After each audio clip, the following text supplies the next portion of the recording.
Hey guys, and welcome back to the TEC Gauntlet Season 1, powered by WD Black and AMD Ryzen Radeon. It's a new day, and today is going to be absolutely insane. Joining me on the analyst desk, it's gonna be Assassin, Analyst, and Caster Aggressive. Assassin, how are you feeling? Well, definitely. I mean, it is a very, very exciting day because we have got two of the most amazing matches that are going to be played in this specific week as well. And I'm really excited for this on what exactly is going to happen. All right, and Aggressive, how are you feeling? It's an ENIGMA versus the Esports team. I don't think I need to try to explain what's going to happen here. It's going to be a star-studded roster going up against another star-studded roster. Every single time we see matchups like this, my blood gets pumping and I can't wait to get into the game and start casting it for it.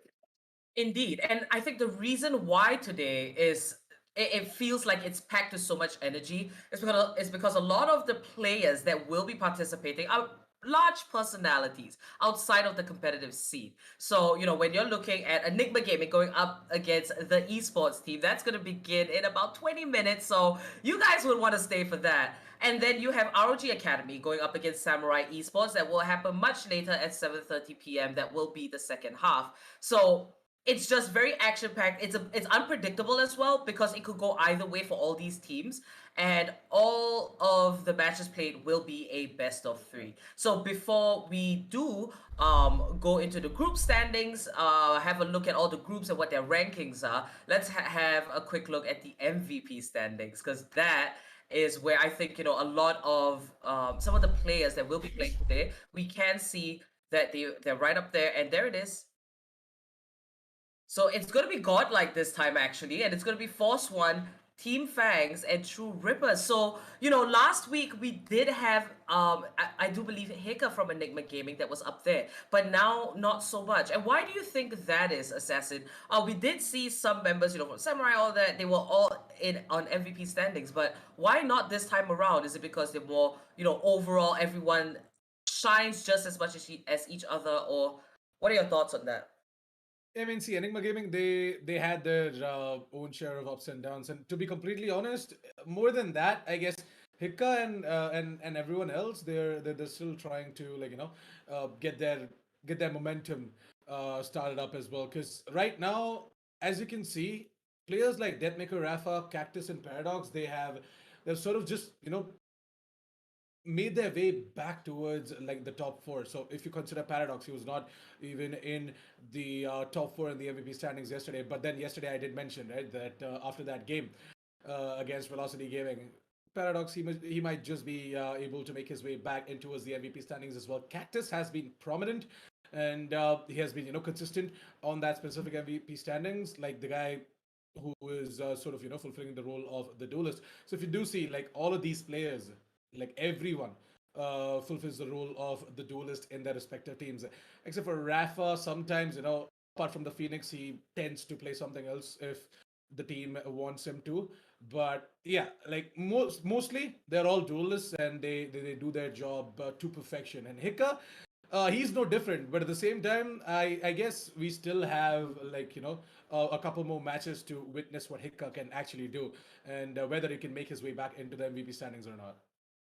All right, so let's move over to the group standings, have a quick look at how everyone is doing in this particular group. So it is Group B, and we can see that coming up, it is Enigma Esports going up against the esports team. Enigma Gaming, they have won their last 2 matches, and they would definitely want to win this next one, and they can go head to head with Velocity Gaming. We did watch Velocity yesterday. It was a victory for them. So 3 wins. I'm pretty sure that's what Enigma wants as well, just to stay up there at the top and not fall behind. Now, if you're looking at the esports team, 1 win, 1 loss, a total of 3 points. So this win, if they do get it, it would push them into a much better spot on the standings. And you can see that competition is tough because these teams are gunning for each other. We're watching matches that we don't expect. It's very unexpected. This time around in the Gauntlet, if you've come prepared, be sure that you know how to adapt because it's not going to be easy. Now, let's have a little bit of a focus here on Enigma Gaming. Aggressive, let us know your thoughts.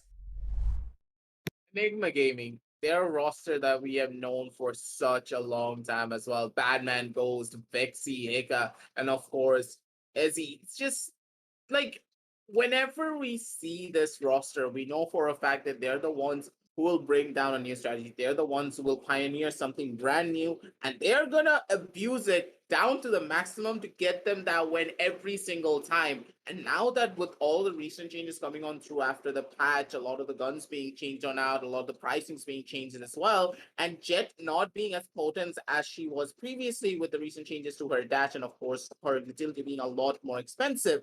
I'm really hoping that Enigma they bring out a couple of more breaches, a couple more skies, because this meta relies on utility, yes, but at the same time it puts a lot more emphasis on gunplay. So if you have those flash characters in your arsenal, you're just in such much more of a better position to take a lot more of these different engagements. And Enigma, they're the ones to pioneer a lot of different strategies. So I'm really hoping that they bring out this new flash meta in their favor to try and take this win against the side of these.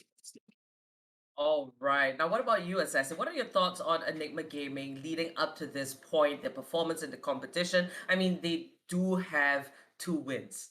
So, what are your thoughts on that? Well, definitely. I mean, see, Enigma Gaming, they have been putting in the work and they haven't dropped a single map. So I guess they are very, very happy with the performance that they are coming up with as well.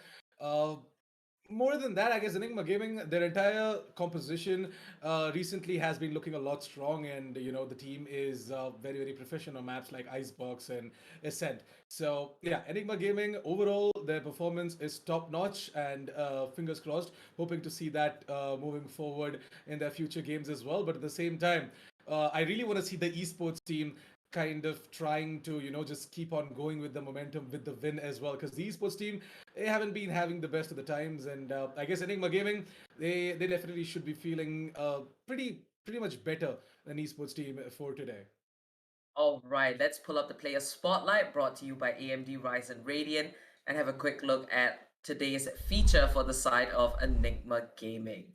And there it is. We are going to have Hika this time. Last week he was on the MVP boards, but when you look at Enigma Gaming, you can see other players, right, that can really come through and kind of steal a little bit of that spotlight away from Hika, but he cannot be ignored. And just by looking at those stats, aggressive, let us know what you're thinking.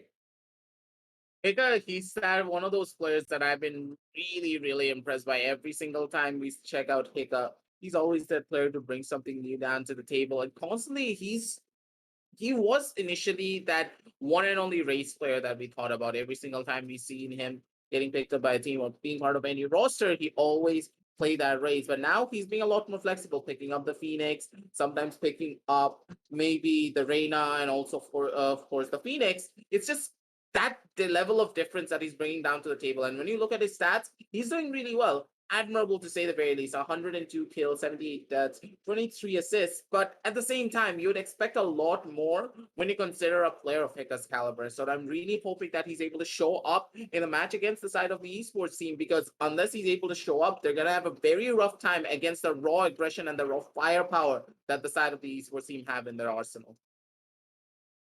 All right. Now, thoughts on Hika, Assassin? Yeah, definitely. I mean, I completely agree with aggressive right here. Hiccup, he has Mhm. been that star duelist from the side of Enigma Gaming, and every single time, if we talk about numbers, it's always a Hiccup to be on the top. The guy, he has made a lot of moments for himself, and there are a lot of good and bad ones out there. Um, One of which is definitely the Hiccup moment. But more on that in the game with aggressive and our caster for the day. But yeah, like Hika, he kind of has been very very very very, how should I put it? he's been very consistent with the amount of kills that he has been putting up on the board as well recently. And I was just recently looking at one of the numbers for a recent game that Team Enigma Gaming did play, and I was surprised to see Hika to just be at the top of the table with more than, I guess, 25 kills or something like that. And the guy was actually doing really good, and he was just setting himself apart from the rest of the team as well, who didn't even touch 20, I guess. So yeah, Hika, sometimes when he just pops off, he's another beast in himself. But when he doesn't, then we do see a lot of meme material coming out of it as well. So that is something that Hika definitely, showcases when it comes to putting out that entertainment. Every single time he just he fulfills the wishes of all of his fans. So that is something that coming out from Hika. And I think that's why it's so exciting, right? Because you have personalities like this coming from the side of Enigma Gaming.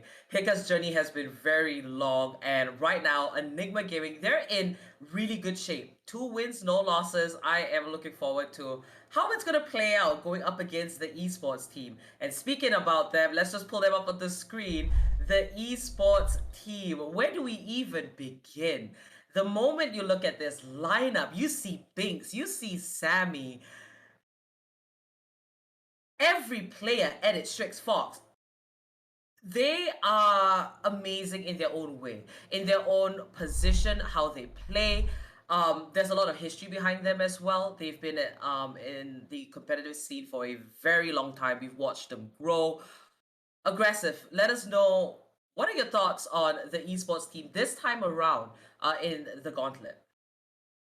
The roster has gone through quite a couple of changes going on down through, but one thing that has always remained consistent coming out for them has to be Vicks, Strix, and of course Edit. And Fox, he's there here and there, but at the same time, he's sometimes a Fox, he's sometimes not Fox. So you kind of question what exactly he is.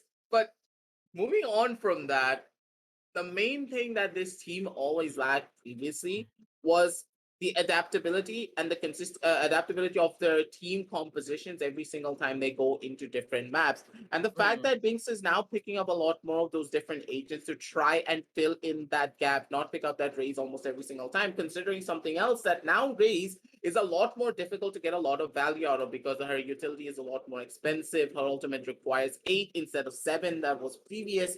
So a lot of the different things that Wings could have done is now a lot more difficult to do. So I'm really hoping that their side are able to adapt to this new meta because personally, in my eyes, the esports team, when it comes down to adaptability, they fall a little bit short. But when it comes down to their raw talent on the server and their adaptability on the fly on the entire map, they're a team that needs to be reckoned with. All right, Assassin, thoughts on the esports team? Well, where should I even start? I mean, the esports team, right? they have a lot of history, and to be completely honest, once again, great entertainers in server and in their personal lives as well. And in my opinion, uh, speaking of their professional careers as well as esports athletes, right? These guys are something entirely else. Like I'll just keep Binks aside for now and focus on the rest of the 4 players because they definitely need a lot of appreciation to be done with as well because all of these players are just absolutely insane. Their individual brilliance, it just showcases in their gameplay, and these individual brilliant plays, they set themselves aside from the rest of the teams out there as well. And of course, if we bring Binks into the picture as well, once again, a great entertainer, and he comes really, really close when it comes to entertaining alongside Hikka as well. So, really looking forward to seeing what Binks is going to be putting on the server today and on in front of your screens as well. Now, to be completely honest, Binks, right? We know him as one of the best entertainers on the race, but I really want to see Binks going ahead and picking up other agents as well. Trying to bring in that element of surprise onto the side of Team Enigma Gaming, because Enigma Gaming, they might not be expecting these changes coming out from the side of Team Esports team, because they themselves haven't been making a lot of changes. So the esports team, right off the bat, they have been sticking to their usual composition, and they're just in that specific zone where if something's working out for you, why change it, right? Like, it's just working out for you, it's working out for you. If it works, it ain't stupid, something like that. So the esports team, that definitely is gonna have to change, because it's not going to work every single time, and teams are going to adapt and evolve, over the time. And TC Gauntlet being such a big league, it looks like that the esports team definitely have to come up with newer strats, and they have to bring in these changes. Otherwise, things are going to be a bit of a problem. But I guess the esports team are a six-man roster, so they can always, just prick and prod around Bings or some other player, and then you just quickly bring in these changes as well. So really looking forward to that coming out from the side of the esports team. All right, let's have a quick look at the player spotlight brought to you by AMD Ryzen Radeon. And this time featured from the side of the esports team, it is going to be Binks. So we did have a lot of words about Binks himself, so I don't think we got to go through that again. But I would just like to highlight that Binks, looking at his stats, right? Let's just talk about him stats wise here. What do you think what do you think he has been fulfilling in the last couple of matches for his team? What has he done very effectively, just game wise? Aggressive, you can begin.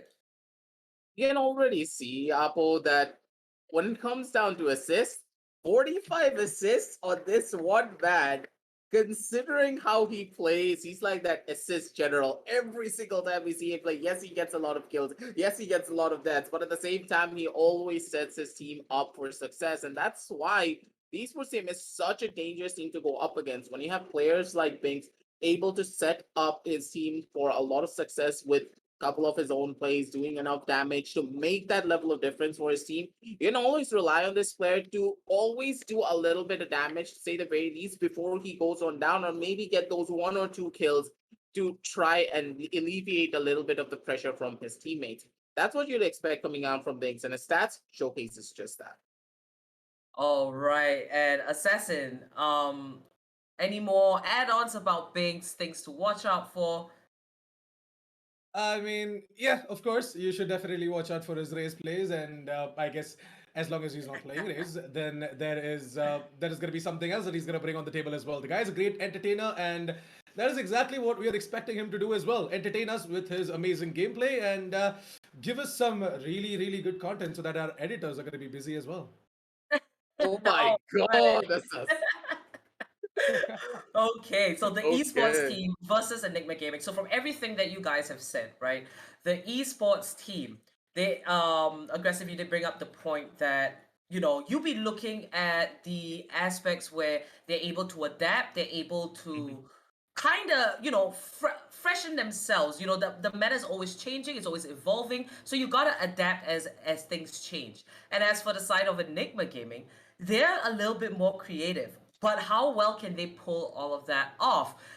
When you're looking at skill level from both these teams, TET and Enigma Gaming, it's almost like who is going to win. So let's pull up the map screen and have a look at the 3 maps that will be lined up, because where you're playing on and what strategy you're going to incorporate is going to be so important. So for map number 1, we've got Haven, map 2 Bind, map 3 Ascent. So picked by Enigma Gaming, that is Haven. Then picked by the esports team is Bind. And on the decider, the fact that it's Ascent, a map that is so popular amongst teams. Most teams play their best on Ascent. So looking at the 3 maps chosen, right? Aggressive, what are your thoughts? What's coming into your mind? How do you think it's gonna go? The first map coming on through being picked by Enigma, it's not really surprising. Haven, a map where they are just so powerful in particular, especially after the recent changes to Cypher. I'm pretty sure that Bad he's gonna swap off his Killjoy, immediately pick up his best boy Cypher, bring the A game down to the table onto the map of Haven. And for map number 2, it's really expected. The best map coming out from the side of the esports team. A very rush heavy, execution heavy map being Bind. They can easily take this map in their favor and possibly take the win against the side of Enigma. But at the same time, in Bind, the side of Enigma have so many different strategies that it's going to be really difficult for the side of the esports team as well if they're not able to adapt on the fly and try and bring a different strategy every single time down to the table. So here's where the real question will lie. Every single time I see 2 star-studded teams go up against one another, it all really comes down to map number 1. If a team is able to take map number 1 in their favor, in this case, if Enigma are able to take their home map in their favor, map number 2 is not going to be as difficult for them to take, because at that stage it's going to get into the heads of their opponents being like, hey, we're already down one map, we need to try and take this win, otherwise it's all over for us. And if we go down into map number 3, Apple, we can already guess what's going to happen, because in map number 3 both of these teams are absolutely evenly matched and pretty much anything can happen down there. All right, what are your thoughts, Assassin? I see you're aching to let us know.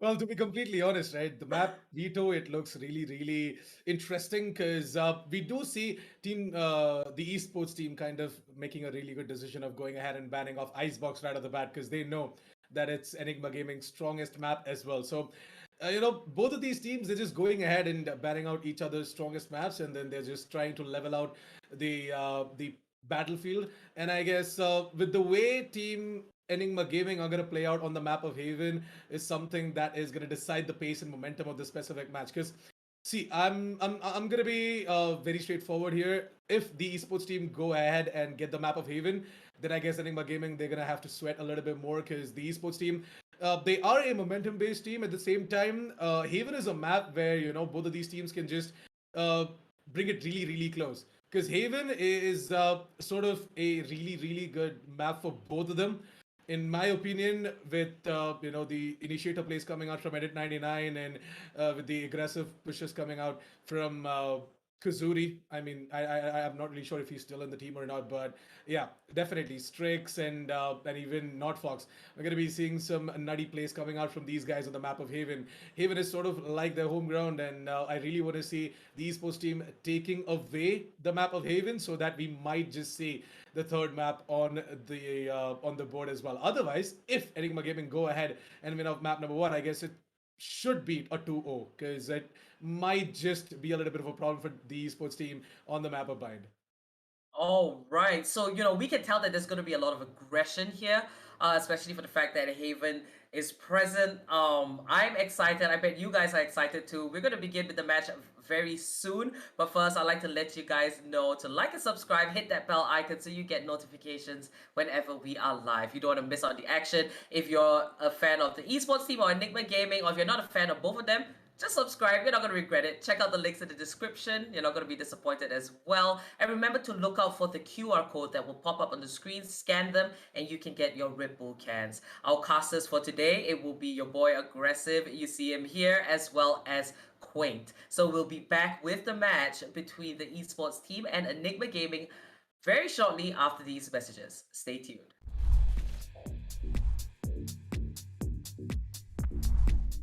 The 3 things that you don't know about me is, the first thing is I like to play piano. Since 14, I started playing piano. The second thing is I am a DJ. It's been around 3 years I started as a DJ. And the third thing is I like to eat a lot. Like, I would rather buy food than clothes.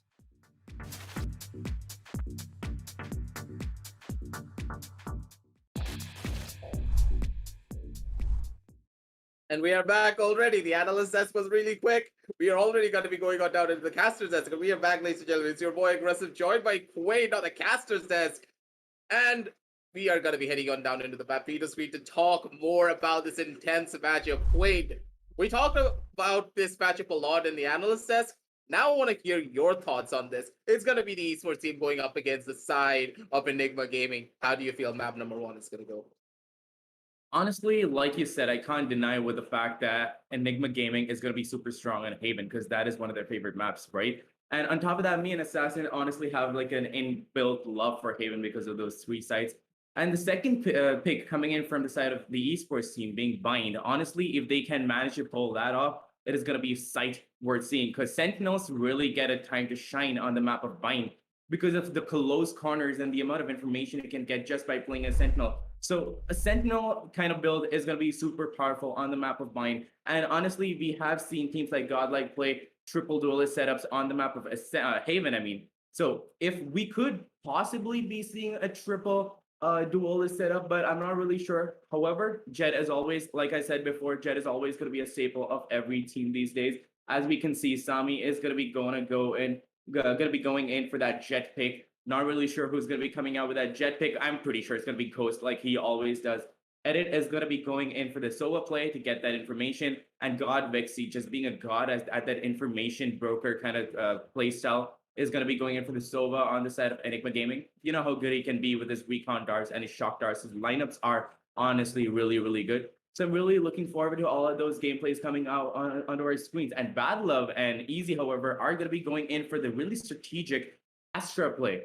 So that, again, super, really, really interesting on the map of Haven. So honestly, I'm just waiting for that to unfold onto our screens, and I'm super excited for the match to begin. Honestly speaking, both of these rosters, when it comes down to the agent select screen, for the side of the esports team, once again, you could see like the level of this is in my face primarily because of that race coming on through on the map of Haven.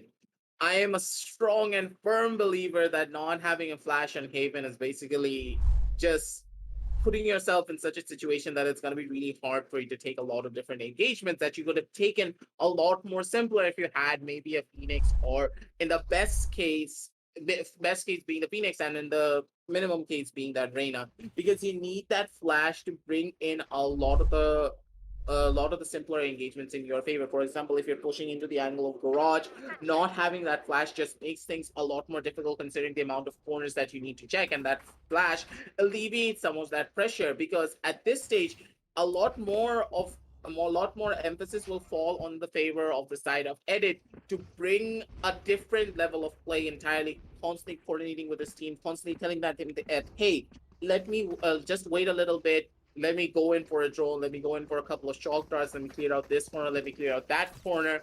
A lot more communication is required to make that race work, and I'm really hoping that the esports team can bring out that race down to its fullest potential, but at the same time, considering what Enigma can do, it's going to be quite hard. But at the same time, Ghost, I think he fat figured a little bit and opted to go it for a dash. Honestly, I couldn't have put it better myself. I did want to talk a little more about how well Edit plays on that Sova, but nonetheless, we are going to be going into the first round that is going to be coming into play. And off the bat, Batman is going to be taking Binks out, and Sami is gets an instant trade on there. A little bit of an instant karma action going on. 4v4 situation in 1 minute 10 seconds of a Kalaka aggressive, super hard style coming in from the get-go. The spike is going to be moving in towards A side, and Edit is going to be trying to pull in a little bit of information with that I'm sorry, it's not even a recon dart, it's going to be a shock dart. He just hopes that one of those is going to be landing. Sami, however, is already down to 22 points of health. He is going to be the Jet, and he has to play a little bit of an aggressive playstyle, so he can't really do much. Ghost, being the aim god that he is going to be holding that under heaven position, waiting for somebody to push into his crosshairs, and he's going to be taking them out. 4v4 still, and the bomb plan has been going out. Godfix is going to be popping up, getting Sami clean off the slate, and multiple frags are going to be going out left, right, and center. 1v2 situation already. The attackers are looking super strong right now, but Edit can pull it off. He gets one kill, but no, it's going to get taken out instantly by God Vexy here. The first round is going to be going out to the side of Enigma Gaming, who, like I said, is going to be super strong on the map of Haven. But then again, this is the first round aggressive. We can only expect so much. Let's just see what team the esports team is going to be bringing onto the table for us.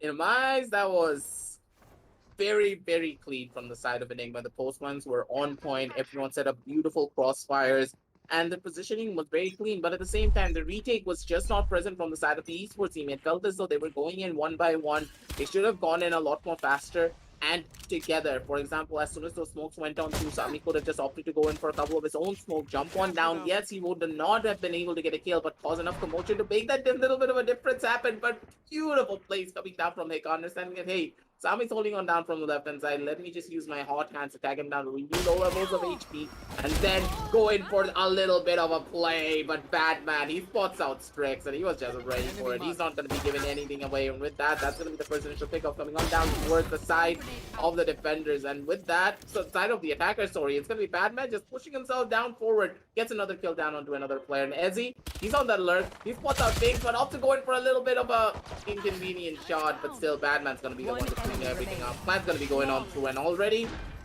the level of control that the side of Enigma have all over the map, I'm really considering who's the attacker and who's the defender at this stage. Honestly, aggressive, that is exactly what I was going to be saying, because Enigma Gaming is a really common control team. They know what they're going to be doing. They know when they have to pull it off. and they're going in as a team as was expected from them on the map of Haven. And I'm loving how they're pulling out their plays onto the board. And speak of Enigma Hicker, right? When he's having a good day, he is having a good day. So when you see him having a good day, you can see his aim just popping off and him having the most advantageous positions. And that also comes with a lot of experience. So I hope we're going to be seeing a lot of that this time. However, we are going to be seeing Enigma pushing in for an aggressive style on A side over there, trying to get any sort of information at all. However, that information also has been given out to the side of the esports team, and they have to give out that little bit of information to the rest of their team and tell them that maybe there is going to be an aggression on A side and that you guys have to come rotate and you have to set it up. The Astral Stars are going to be placed at just the right corners to probably pull in all those, you know, gravity wells, just like pull in everybody at the right time and play with that. Another Astral Star is going to be coming out from the side of the esports team, just a counter Astral Star, just to see how they can play around with that. However, no aggression has come out so far. Enigma Gaming has gotten their positions down, but they're not showing any aggression. They're waiting for the esports team to push them and just like come into their crosshairs. Instead of that, Zami is going to be finding the first kill on Easy as he tries to go in for that shot take, but no, Hika is going to be coming in with a counter flank off his own, is going to be getting Sami. A bloodbath going down on A side over there in a 2v2 situation already. Naza was saying that another kill does come in, 1v2 right now. The bomb plan has come down. Enigma Gaming looking super strong, again aggressive.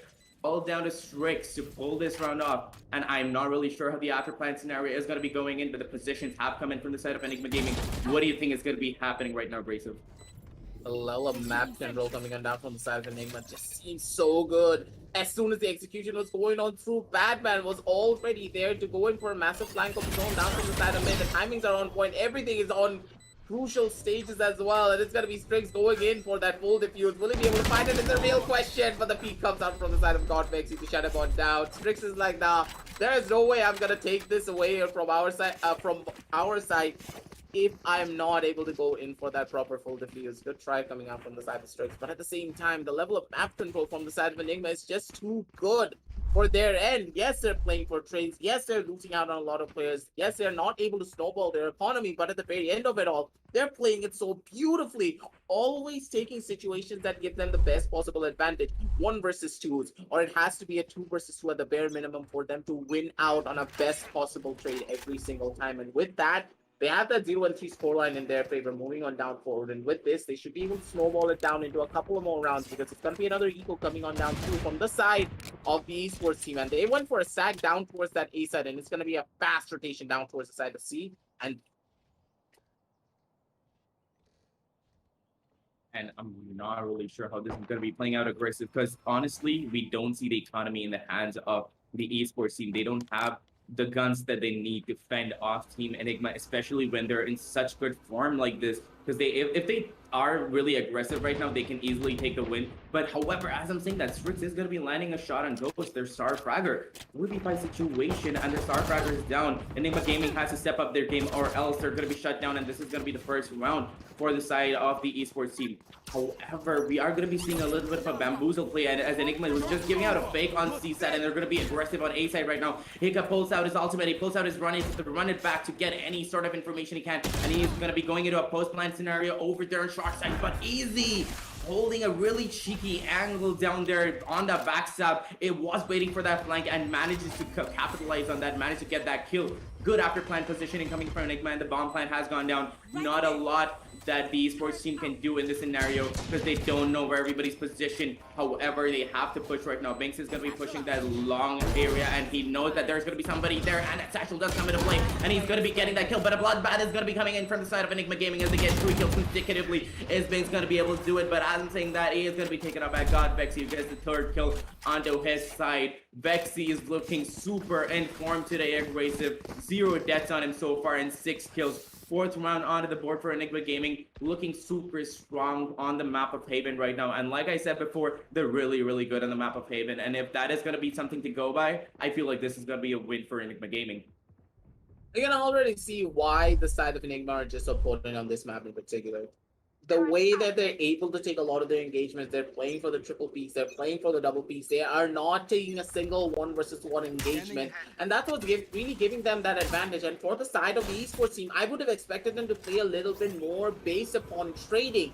The fact that they're going in solo, they're not really going in together as a unit, it's a little bit of a massive question mark in my eyes, but I love this play coming on down from the side of Enigma. They're going in fast, they're going in slow, and they're finding so much value. Ghost, he nearly pulled off a 6 spray transfer down on the switch. He was holding on down from the back end, but still, they're going to be able to survive. They're going to be able to go in for one more.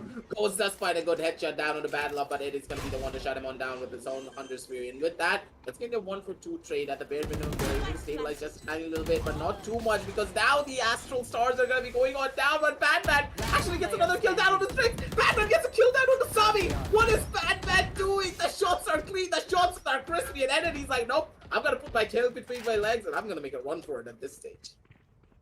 Yeah, I mean, that is the wise choice, Aggressive. He can't really do much in 1v4 situation when all of his teammates have been shut down so brutally. Enigma Gaming looking super strong today. And on top of that, I know that they're playing a little individually, but they're holding the right corners at the right time.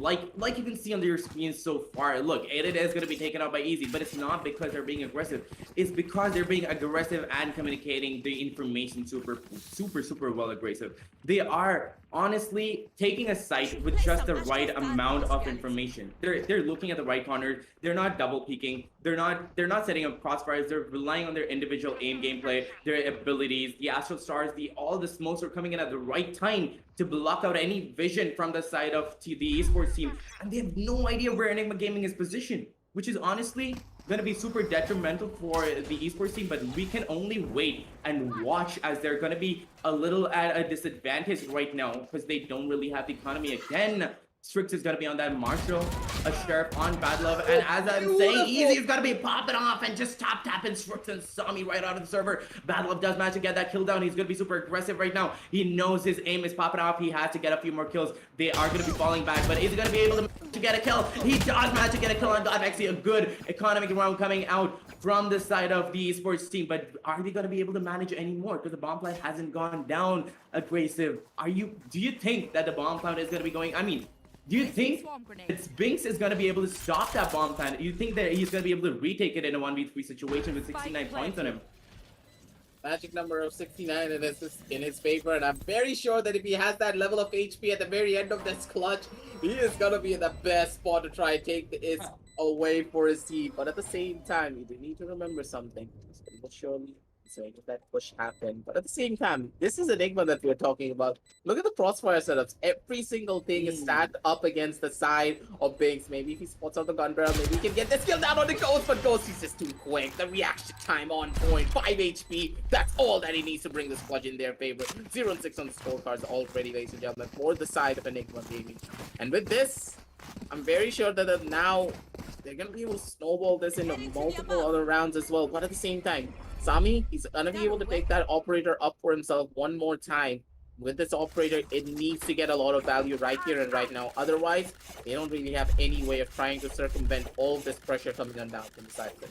And before we go into the next round, Aggressive, I just want to point out how honestly, the esports team is looking a little bit uncoordinated right now. Because we have seen how they play individually, and these are two star-studded teams, like you said before. But honestly, they don't seem to have that practice, and they're looking a little rusty today. I'm not really sure what's wrong with them, but they have to get their stuff together, otherwise they're not going to be able to shut down a god-tier team like Enigma Gaming. Because Enigma Gaming looks like they're going to be bringing the thunder today, because they're in with that practice, and they know what has to be done. They're holding really good positions, and they're managing to trade out with that positioning.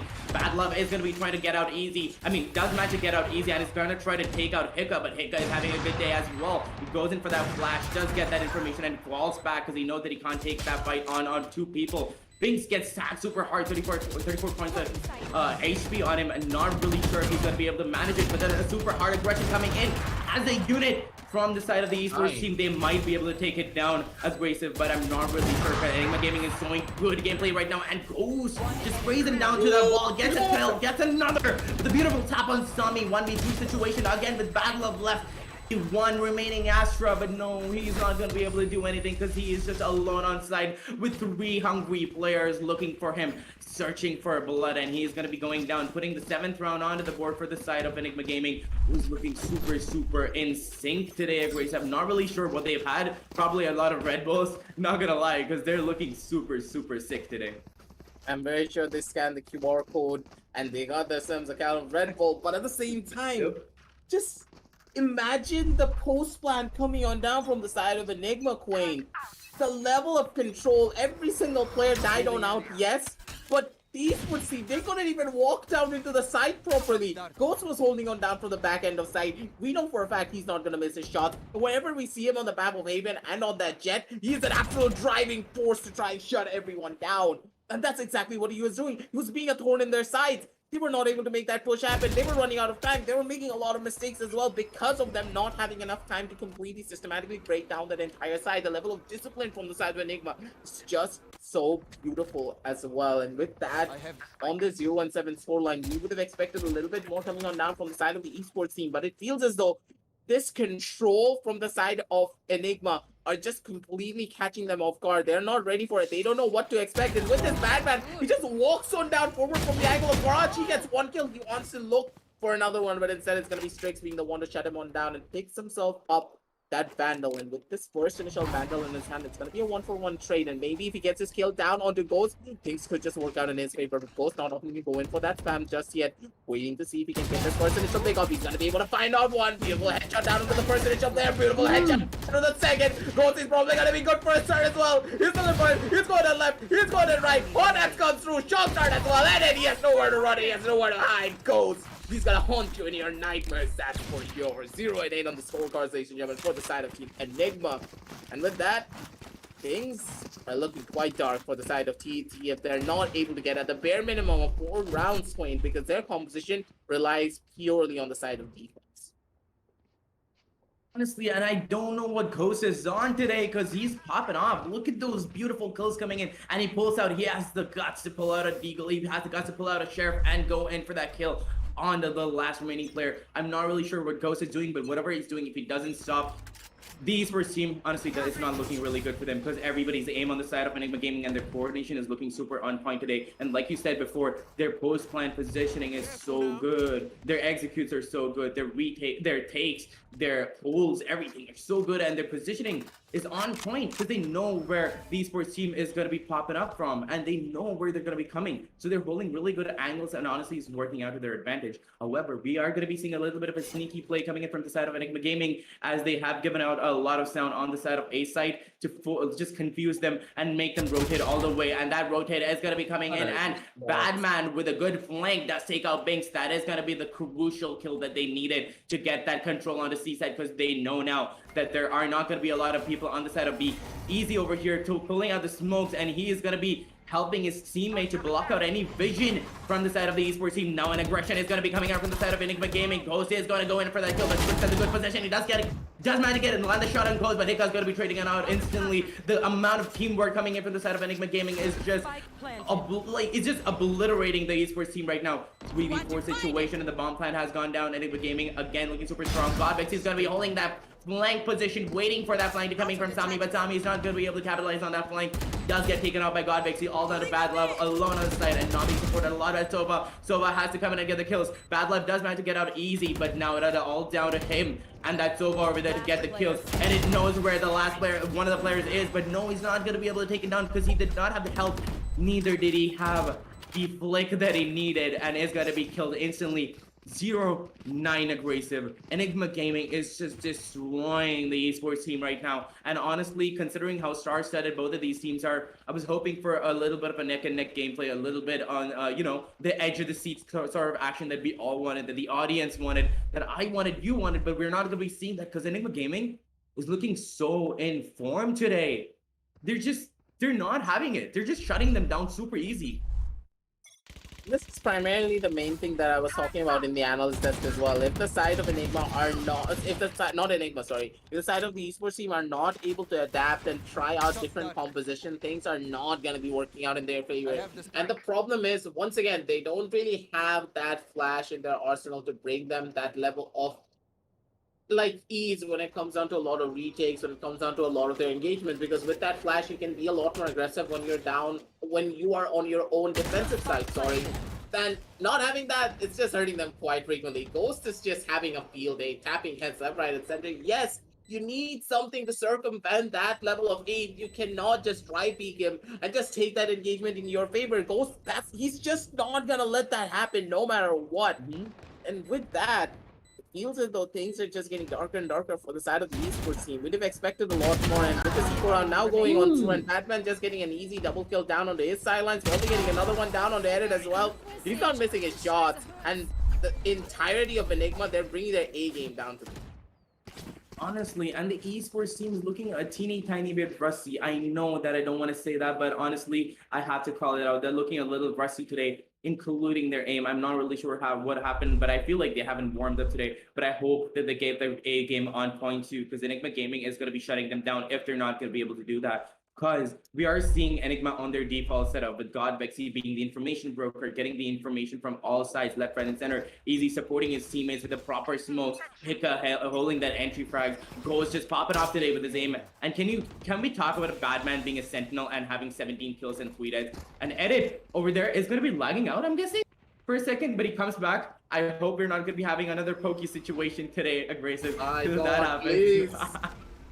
That is going to be a bit of a nightmare. But nonetheless, Edit is going to be back and down for the action. Still a 5v5 right now. No kills have gone out. 1 minute, 10 seconds on the clock, but the position has been taken. The information has been given out. A random spray coming in from Bad Love does take out the ult of Phoenix. The plant is going to be coming out anytime soon. And like him, as I'm saying, that plant is going to be coming in. But Binks is not having it. He is going to be trying to clear out the under heaven, try to position. But no damage has been done. I'm not really sure what happened to that ult over there. But Aggressive, I feel bad for that raise right now. Binks, however, is going to be getting another kill and another on easy. 2 kills onto his side already. 3v4 situation.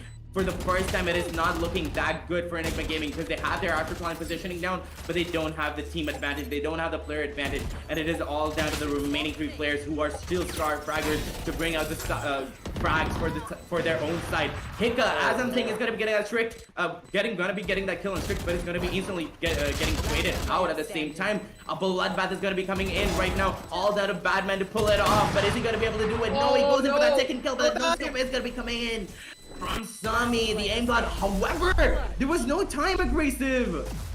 That is going to be the 11th round for Enigma, but I'm not sure what is happening. 0-11. The esports team must be shaking in their knees right now. They don't know what is happening. They don't know where they're going wrong. And I'm going to be calling it. Their communication is lacking a little bit. Their synergy is lacking a little bit. They're not giving out the calls at the right time, I'm very sure. I'm not really sure what that's happening, but I hope they pick it back up because 0-11 is not a score. 0-13, I mean, is not a score that you want to lose by Aggressive, and it looks like it's going to be that. But then again, the Coster curse does exist, so as I'm going to be calling it, I feel like they're going to be picking up a few rounds at least. My eyes, it feels as though, like, in this 3 versus 5 situation, they should have just went for it. They wasted too much time trying to clear a lot of the angles. And yes, they were waiting for the kill clear lockdown to try and break on down before they wanted to go in for that push, but they waited an extra couple of seconds, and that's what's really hurting them a lot. They're wasting too much time trying to go in for these proper engagements. They're not trying to take a lot of these fights as fast as they possibly could have taken.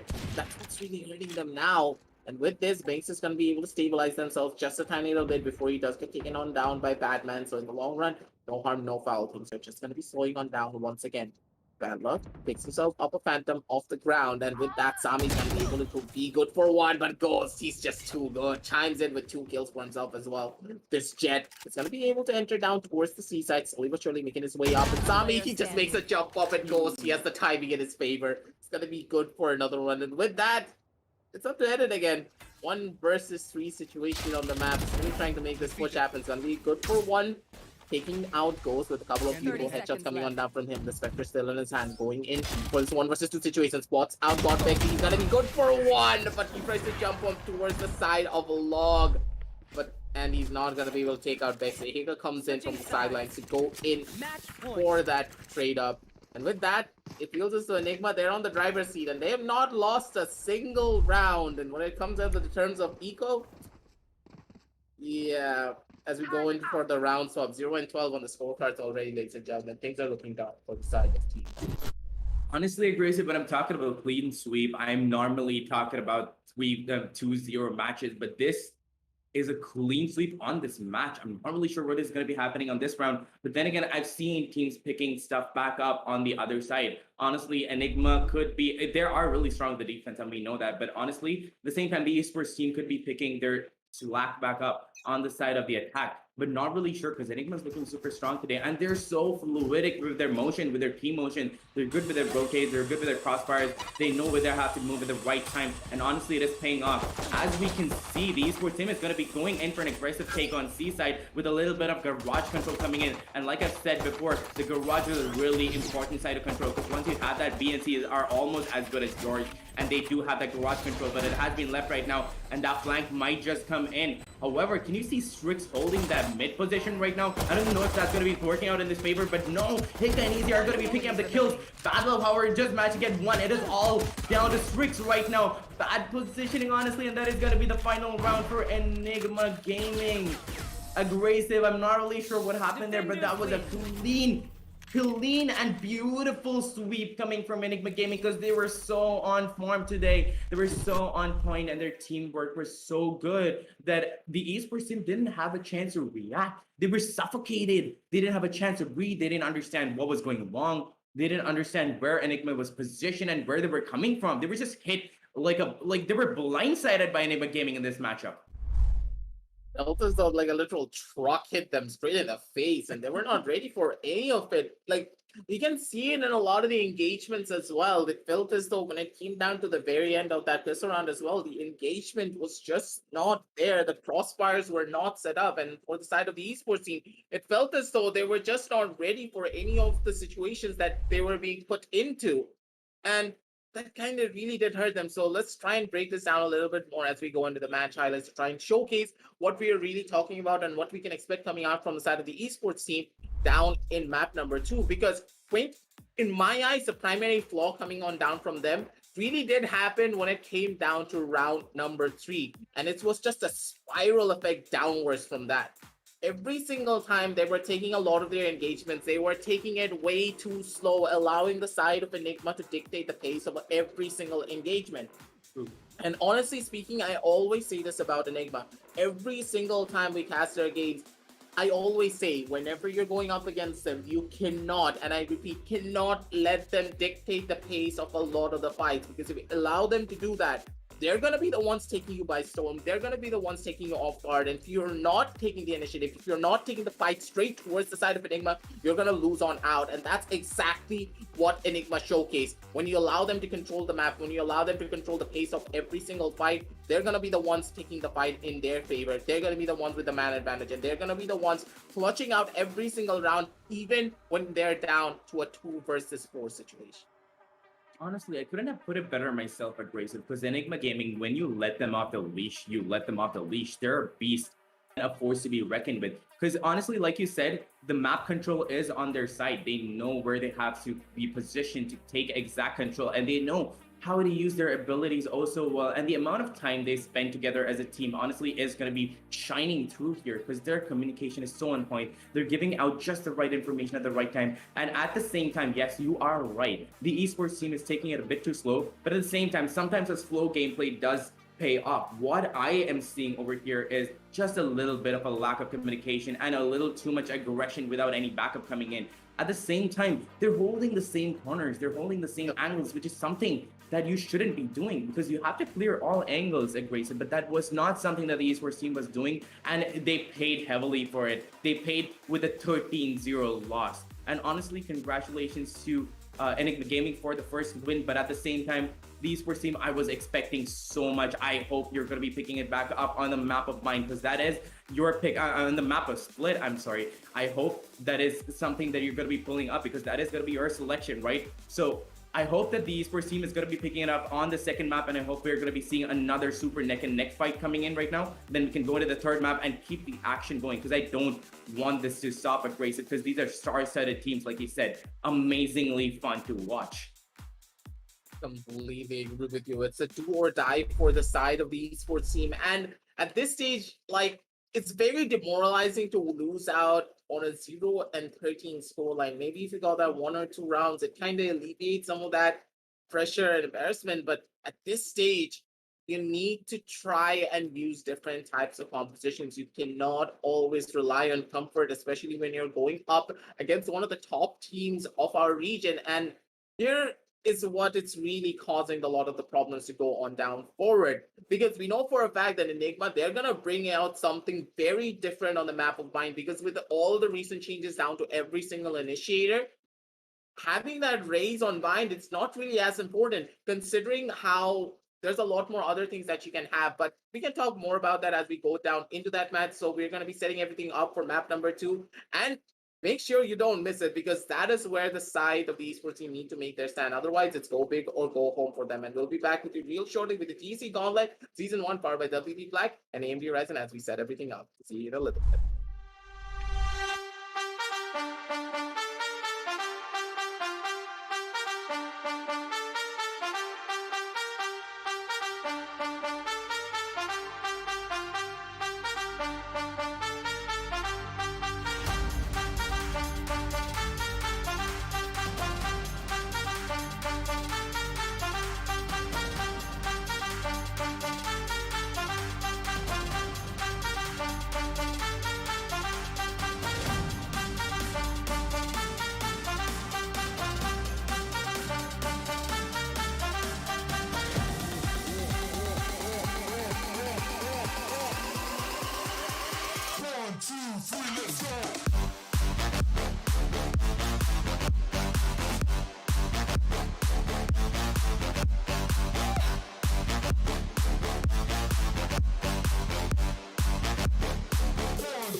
And welcome back, ladies and gentlemen, to the TEC Gauntlet Season 1 powered by Ryzen and WD Black, as we are finally back with map number 2 of this intense matchup. So let's head on down over to the map Vita Suite and talk about the map of Bind and what exactly happened in the map of Haven, because map number 1, it left a lot to be desired from the side of TET. It felt as though they kind of dropped the ball. They were just not ready. They were not able to be comfortable and set themselves in and put their foot down against the side of Enigma. And hopefully in map number 2, now that they've taken a little bit of a break, they can bring their A game down to the table, because this is their home map. And if they're not able to show up here, Team Enigma, they could just take everything away from them. Honestly, the first map must have left a pretty much of a sour taste in the map in the mouths of TET, you know. But Bind being a different map, no more 3 sides to worry about, just 2 sides, but a teleporter. Now that is where the fun comes in, because Enigma Gaming being really strong with their map control could honestly use that teleporter to their advantage. Even though it gives out a lot of sound, I'm really honestly, I'm gonna be siding with Enigma Gaming just a teeny tiny bit over here because of what they put out onto the day before us on the first map. And if the esports team is gonna be getting their stuff back together, and if they're gonna be able to get their defense back together, they might be able to pull off their rounds. As Enigma Gaming, however, is going to be starting off on the defense, so it is going to be setting them off on the right foot. So they might be able to get the ball rolling. They might be getting the momentum onto their sides and the confidence of that. Once they get that aggressive, it is kind of going to be like what we saw in Haven, and that is going to be a little worrisome for the esports team, because I've seen teams like Samurai Esports being super, super good on the side of attacker on Bind. So if the esports team is going to be showing us that, giving us a taste of how aggressive you can be on the side of attacker on Bind, TET might be showing up Enigma Gaming just a teeny tiny bit. And I hope that's going to be happening, because they really want the third map to come into play. Really fun action is going to be coming under our squeeze right now, abrasive. Pretty much anything could happen, but at the same time, I'm really expecting a possible change in meta coming on now from the side of Enigma. Pretty much anything can happen, but instead, it's not going to be a change in meta. They're opting to go in for the much more tried and true tested composition, and they're actually picking up the raise on Hiccup. I'm pretty sure Assassin, he's going to be getting jiggy with it down at the back end as he's watching the stream. He's ready for a couple of hiccoughs. Will there be a lot of hiccoughs, or will there be less hiccoughs is the real question. Both of these teams are going to be going in for the exact same composition, understanding that, hey, things are just going to be settling down just a little bit more. And for the side of TET, this is where they should be feeling at home. This is where their composition will be at its peak when it comes down to the usage. And the thing is, at this stage, whoever plays the composition better will be the ones to take everything away. And Team Enigma, they have the momentum in their favor. They have the ball rolling on their side. And if they're able to take the piss run away from the side of TET once again on this map in particular, I'm very sure that TET, they will possibly crumble under the pressure. And we are going to be seeing the exact same lineup, the exact same character selection coming in from both sides. So we just had to wait and watch and see which team is going to be making use of that lineup the better way. And honestly, I hope that TED is going to be bringing some action onto the screens for us, because it's going to be it has been a little dry from their side. They have been they're seeming a little confused today. I feel like they're being a little rusty and they haven't gotten their practice in. But if they are going to be like shaking their hands off, shaking the jitters off, and getting that morning coffee into them, this might be, a really good map for the side of the esports team, and I hope we're going to be seeing that. But nonetheless, we are going to be seeing Enigma on the side of the defense, which is kind of a worrisome matter for us because the esports team is not going to be. It's just a defender-sided map. I'm just gonna call it. In my opinion, Bind is a defender-sided map, and it is going to be really hard for the esports team to come out with those explosive plays that we're looking for. And I really hope they can. Otherwise, it is going to spell trouble for them, Aggressive.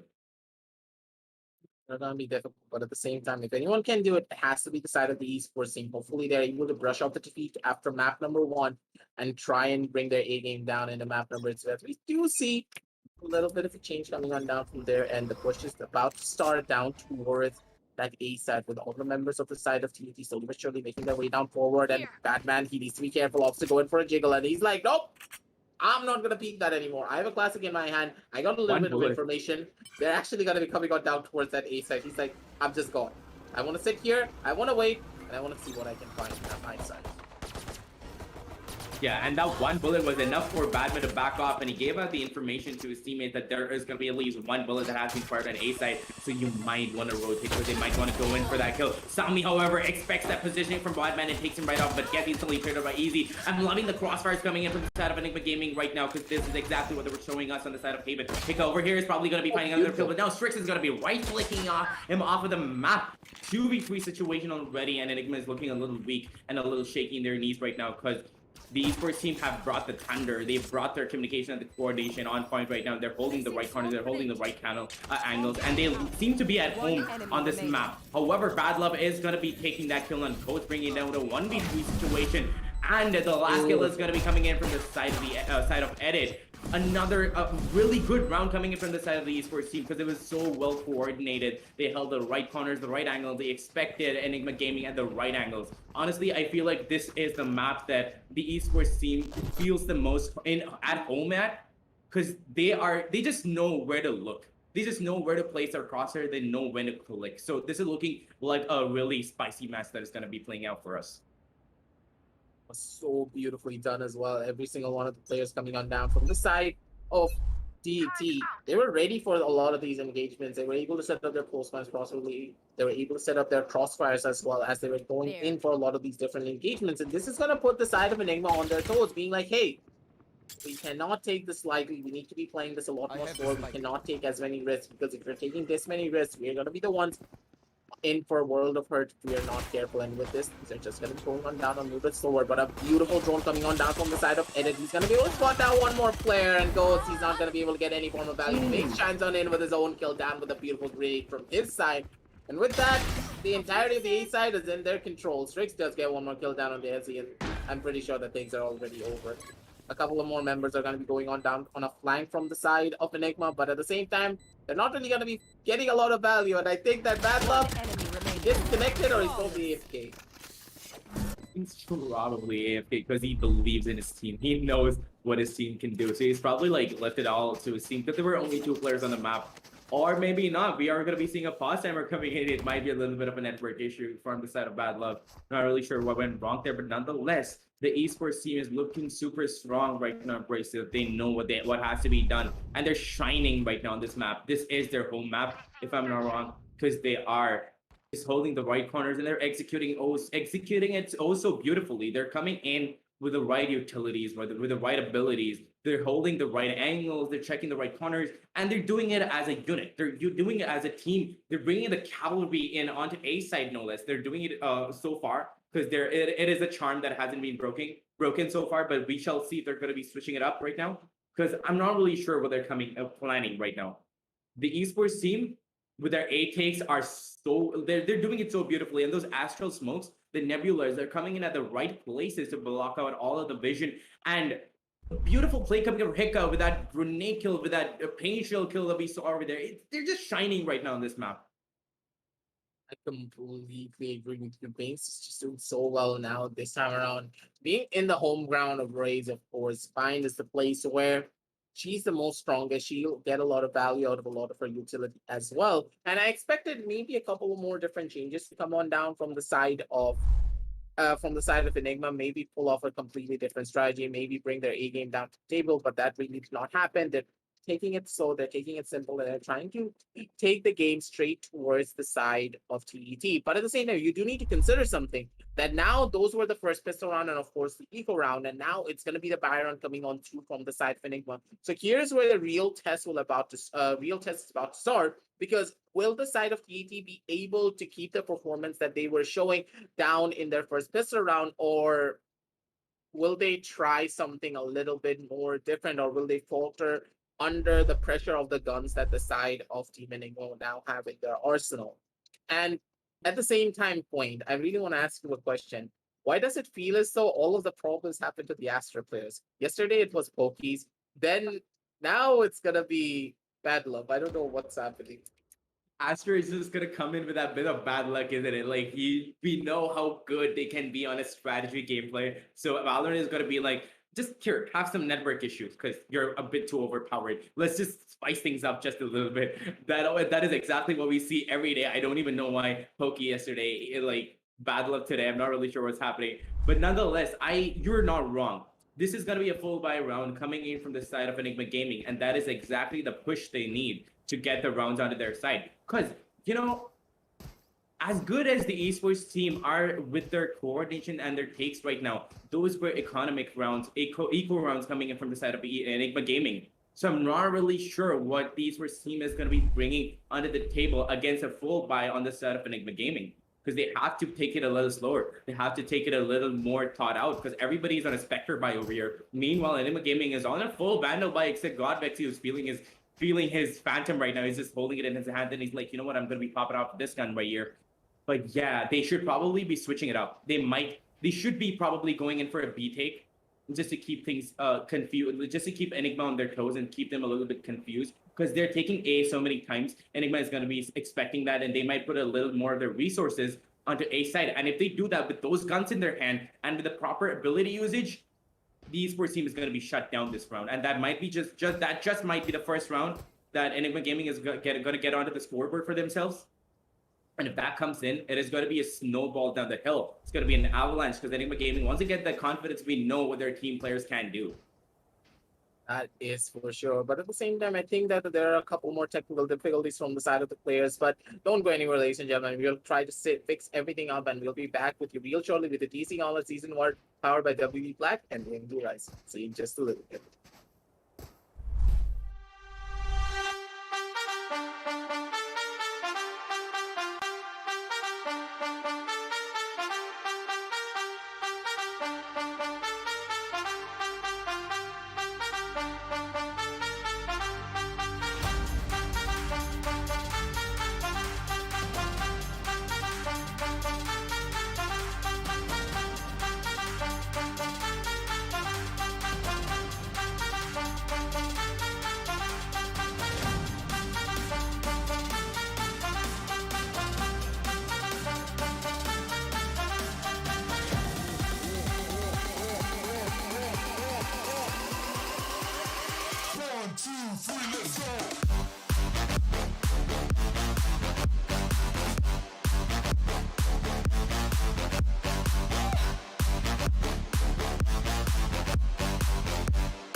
And welcome back, ladies and gentlemen, to TEC Gauntlet Season 1, powered by WD Black and AMD Ryzen. As we are back after the short break, we were able to fix up all the technical difficulties coming on down through from the players, and we are finally back to bring you this intense matchup. When we did leave on off, it was a pistol round win and an equal round win coming on down from the side of the defender, side of the attacker, sorry.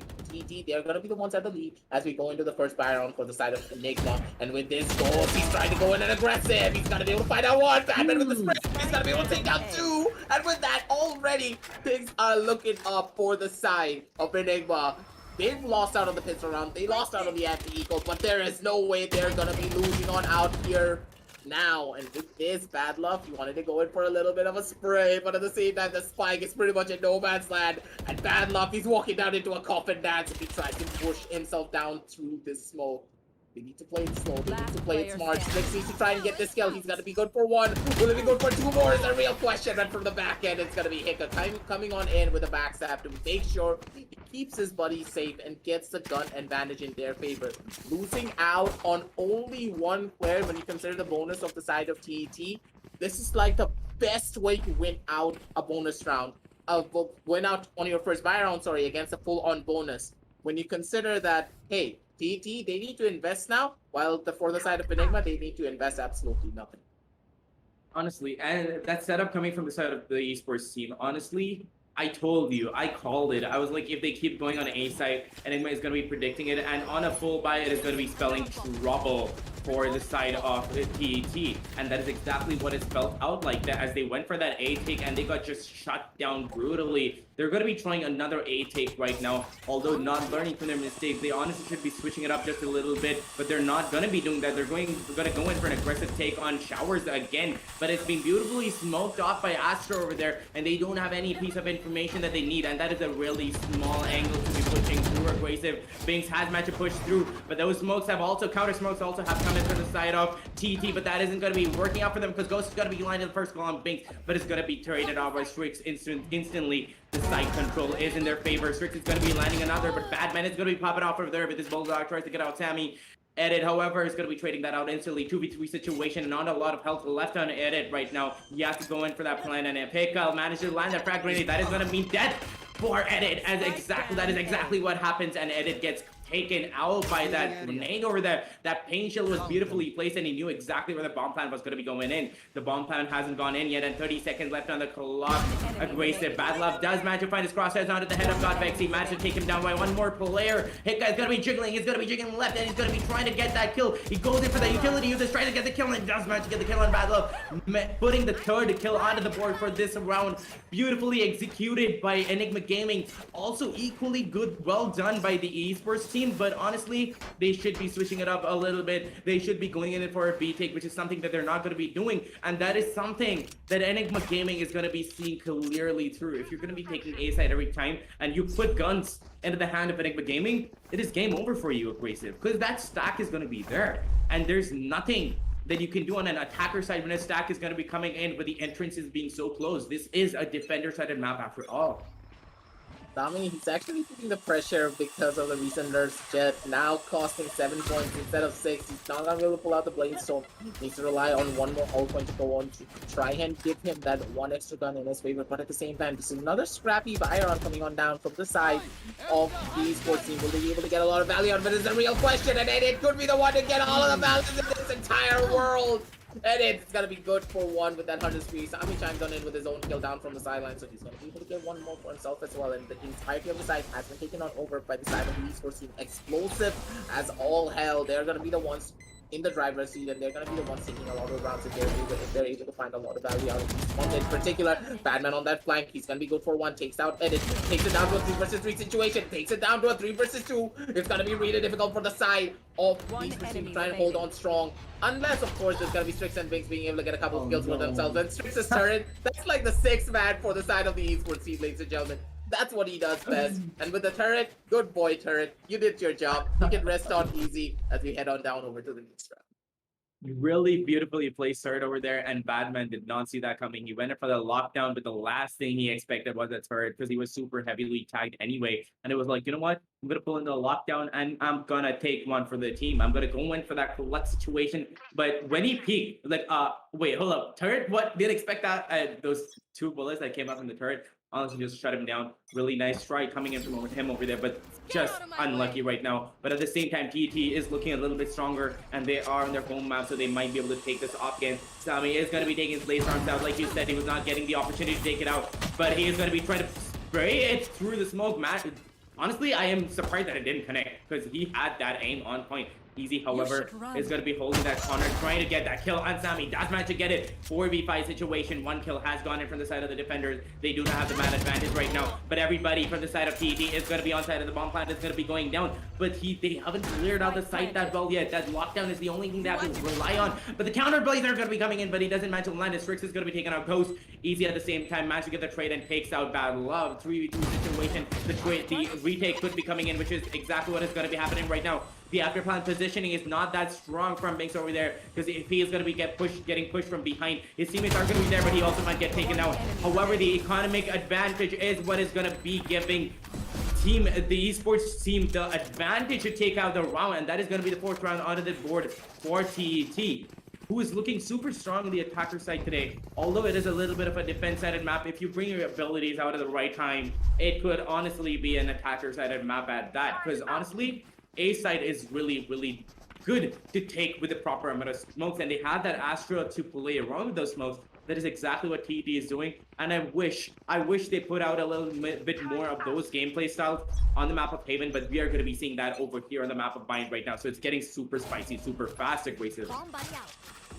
Completely agree with you, but at the same time, it feels as though Vexy is not really having the best of down towards the map of Mines. 0-5 on the scorecards, especially when you consider him to be such an explosive player for the side of ENIGMA. I do think this rough start is really effective in moving on down forwards. Let's see what he does to try and alleviate some of that pressure and try and open up his kill book just a tiny little bit, because we know for a fact that as soon as you open up that kill book with that first initial pickup, that's where everything starts to shine the brightest. And now things are going to be slowing on down. The entirety of the esports team, they understand that, hey, we need to try and take it on slow. We need to try and not be over aggressive, because if we are a little bit too over aggressive, things could go horribly wrong if we are not careful. And with this, we're gonna be slowing on down completely. Ghost holding it down from the back angle with that operator, spots out Sami, but he's not gonna be able to hit that shot. Sami tagged down to only 7 HP, not much to work with whatsoever. The grenade does go on through as well, and Izzy, he's gonna be forced inside of the tube. The dash goes on through from the side of Sami, not gonna be able to find a lot of value, but look at the positioning coming on down from the side of Vexy. Vexy's gonna be actually good for 2. He's looking for 1 more. Vexy with a quadra kill. That's how you open up your kill book, ladies and gentlemen, with an ace to end everything. Oh my god, Vexy shut everyone down from the side of B-Long. What beautiful spray, and his teammates are covering him up for that ace. That's how you do it, ladies and gentlemen. God, Vexy, he's back on form, and he is showcasing to us why exactly he's one of the clutch players for the side of the team. Abrasive, I think, is a little bit of a psychic, because I think he heard you. He must have heard you saying that he's not having that good of a time, and he's like, I will show you how much of a good time I can have. I'll show you how I can position myself, and I will show you how I can bring out the true potential of that Vandal. As he manages to spray down 5 players so beautifully with proper crosshair positioning.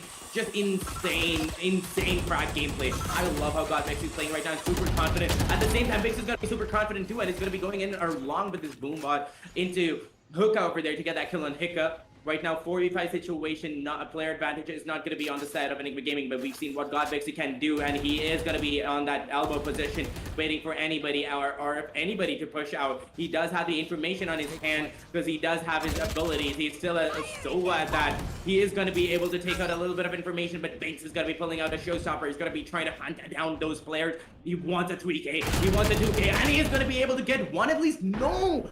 It misses clearly, and he's going to be capitalizing on that and takes Binks right down. The side control, however, has gone down to 4v4 situation right now. The bomb plant has also come in. Everybody is going to be huddled in towards the back of site. That elbow push has to be coming in, and everybody on the side of TET knows that. But the Cosmic Divide is going to be coming in from the side of Enigma Gaming, and that is probably going to be playing into their advantage, and they have to see what information they can pull out, what peaks they can pull out. Easy is going to be getting the first kill, I thought, but no, it is going to be shutting down. Godmixy, however, being the aim god that he is. Gets 2K. Good for 2K. Strix and Bad Love is going to be going down to the hand of Godlike and Godbexy, and that is going to be the final kill taken in by Godbexy, who is just having the best time of his life right now, Aggressive. I'm telling you, this man...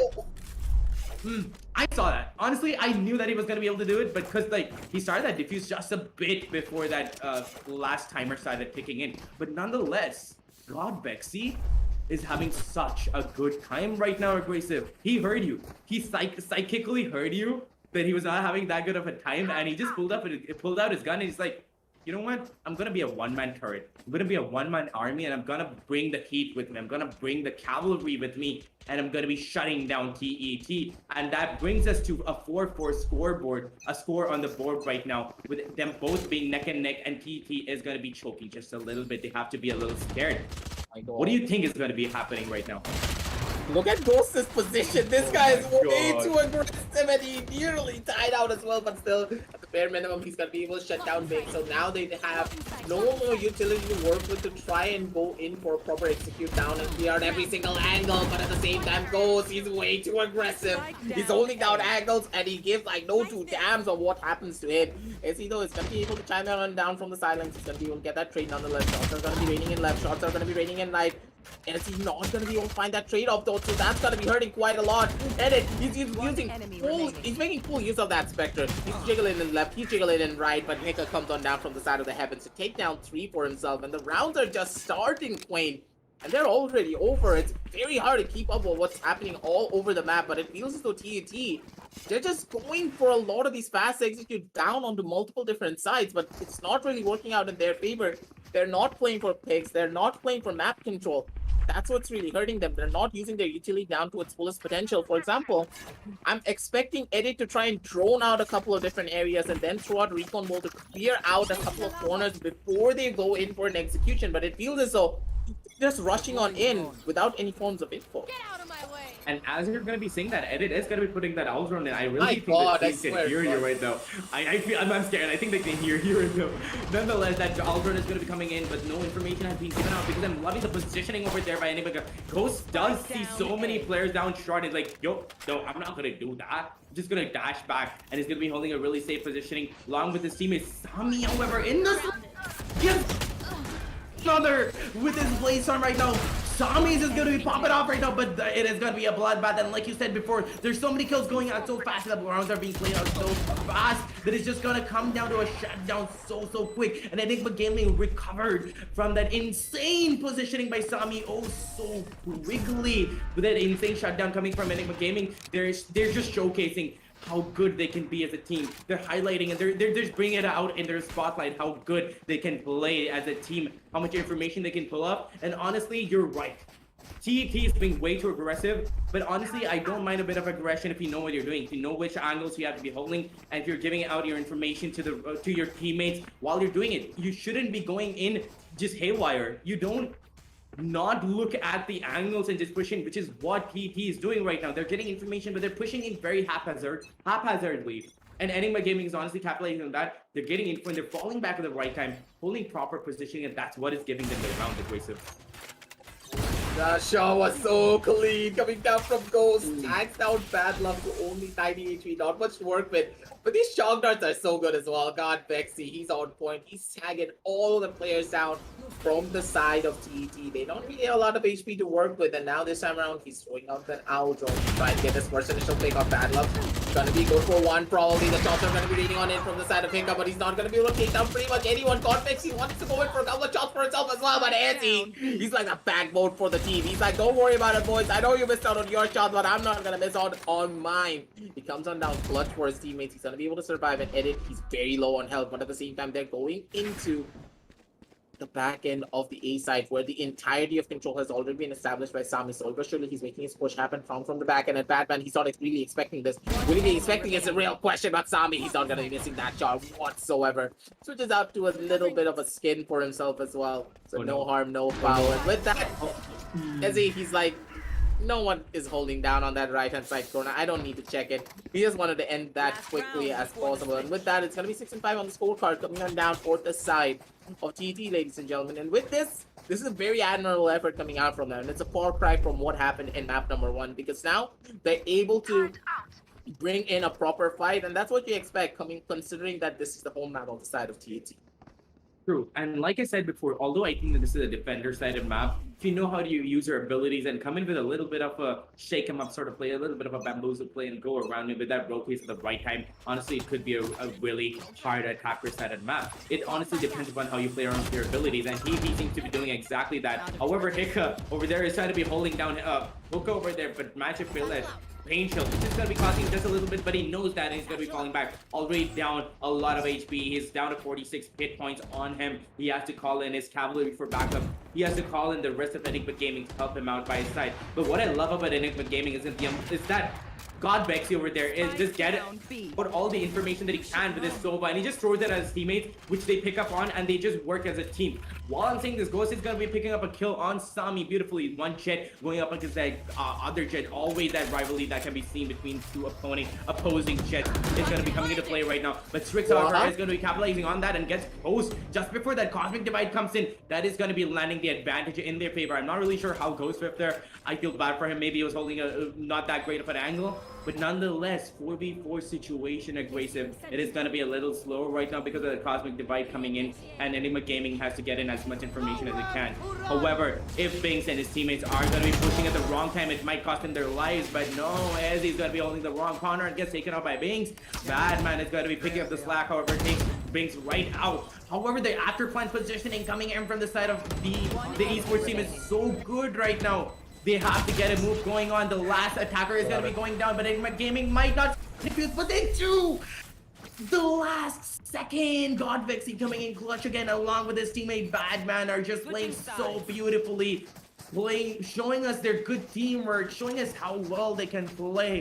You can see on the screens right now how focused they are onto their screens, aggressive. It is so beautiful to watch Enigma Gaming bring that action onto our screens, and TET retaliating with that ability usage. This is their home map, and they're bringing the storm to Enigma Gaming, but Enigma Gaming is also prepared. They are giving it back. They're giving an equal amount back. It's a tit for tat situation, aggressive, and I'm loving what we're seeing right now. I completely agree with you. And already you can see it's the dot crosshair gang. Both of them have the dot crosshair, and of course, one of them is like, hey, buddy, you sat down on top of the spike. I'll make sure to get this round for us. I'll take them both down. They're not going to be the ones to take me out. And Badman, we know for a fact how dangerous he is when he's down in these 1 versus 2 situations. I call him the boogeyman for a reason. I nicknamed him that because he will give you nightmares even in a 1 versus 5. He's possibly going to clutch that one out. That's how dangerous he can be. Already look at the boogeyman. He's slowly but surely making his way down. He's going to be able to good for a second. He's going to be able to find 2. And just as I say it, Badman, you hear my call and you take it all away. Looking for a couple of more as well. It's going to be Binks with only 1 HP. The shots are going to be going on in. And it's going to be God Bexy coming in with a classic right play. Take down 1 more, but at the same time, Ezzy is not going to be able to find out much, so, but does get a lot of damage onto all the members of the side. Last player standing. But here, it's going to be Ghost with only 1 HP to work with an edit. The odds are stacked against him. There's not really a lot of time to go in for a proper full defuse, and Ghost, he needs to go in for that swing, but throws a fake, but those headshots!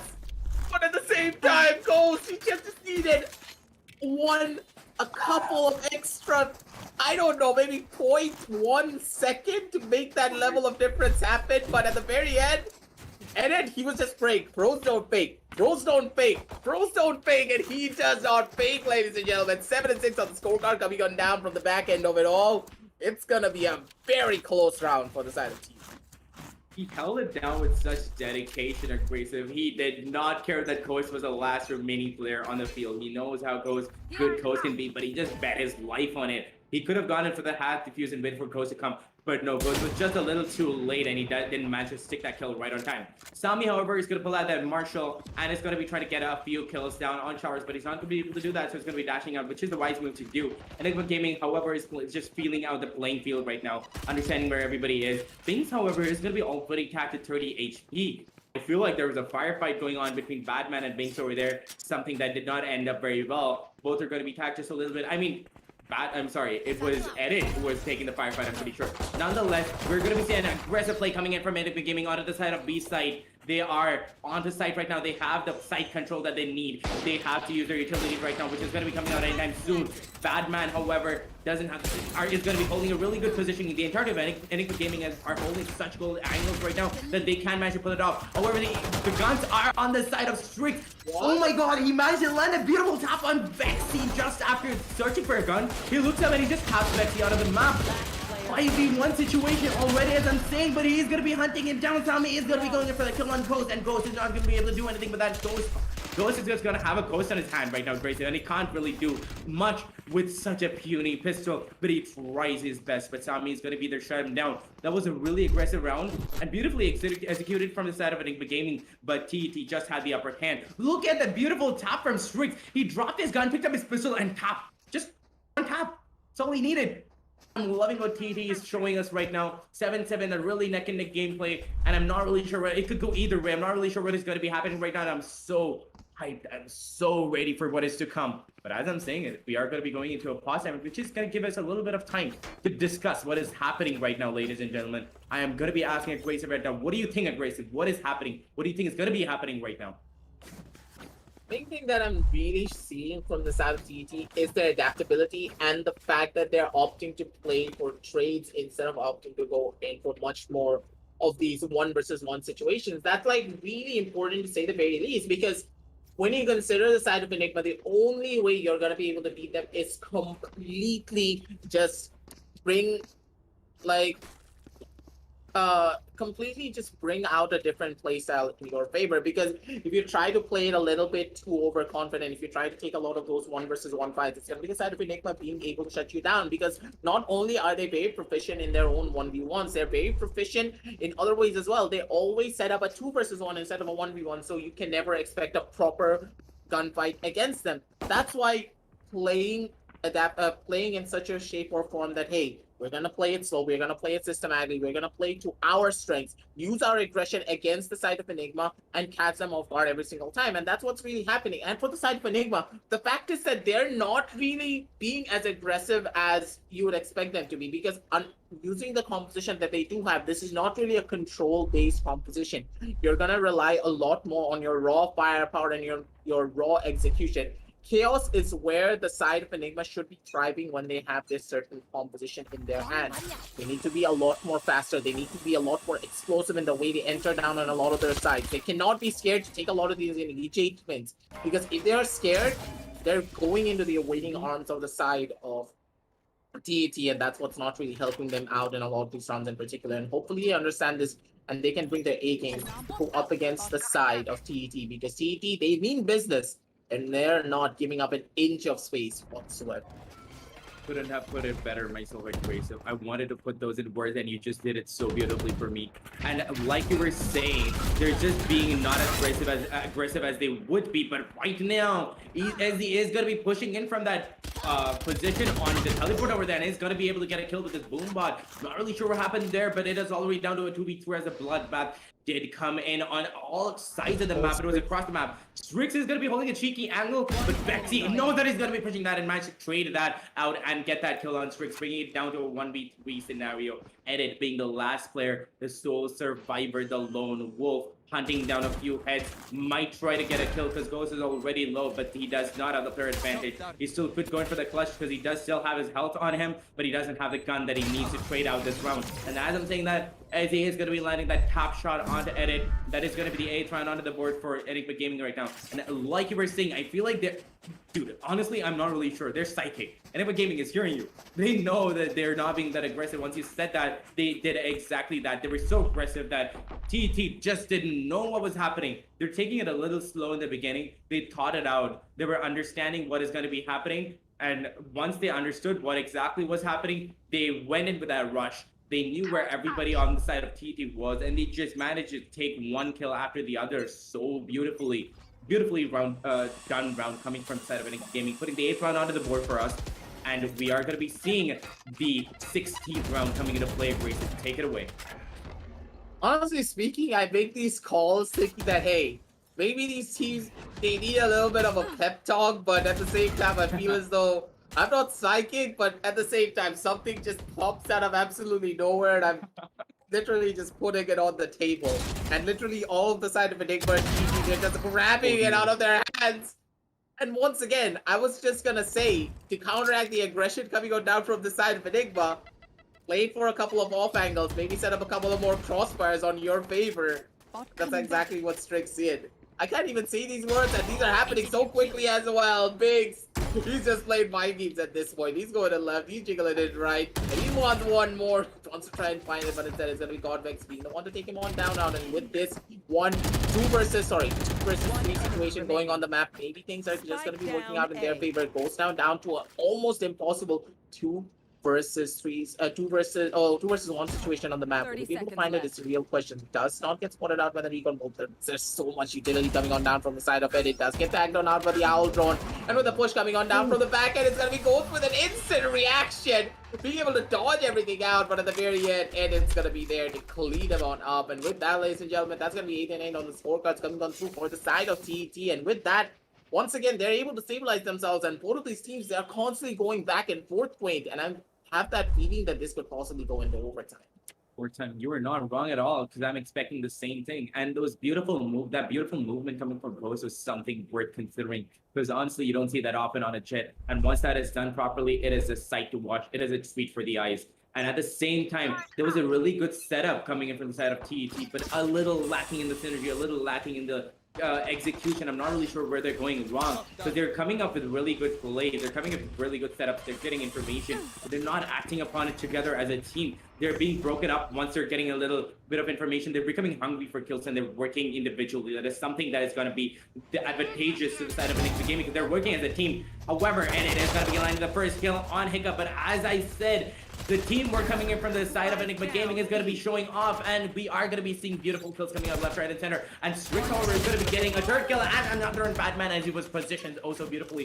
1v2 situation so far. Another solo clutch situation set up for Batman right now, but we can see how tense he is. 10 bullets in his hand right now, but he does have his ultimate in his hand. That lockdown is going to be coming in, trying to get a little bit of that control that he needs. 10 bullets, but he's not going to go in for the reload. He knows his aim prowess. He wants to get that spike, and he's probably going to go in for a rotate. No, he's going to fight them head on. He's waiting for them to push.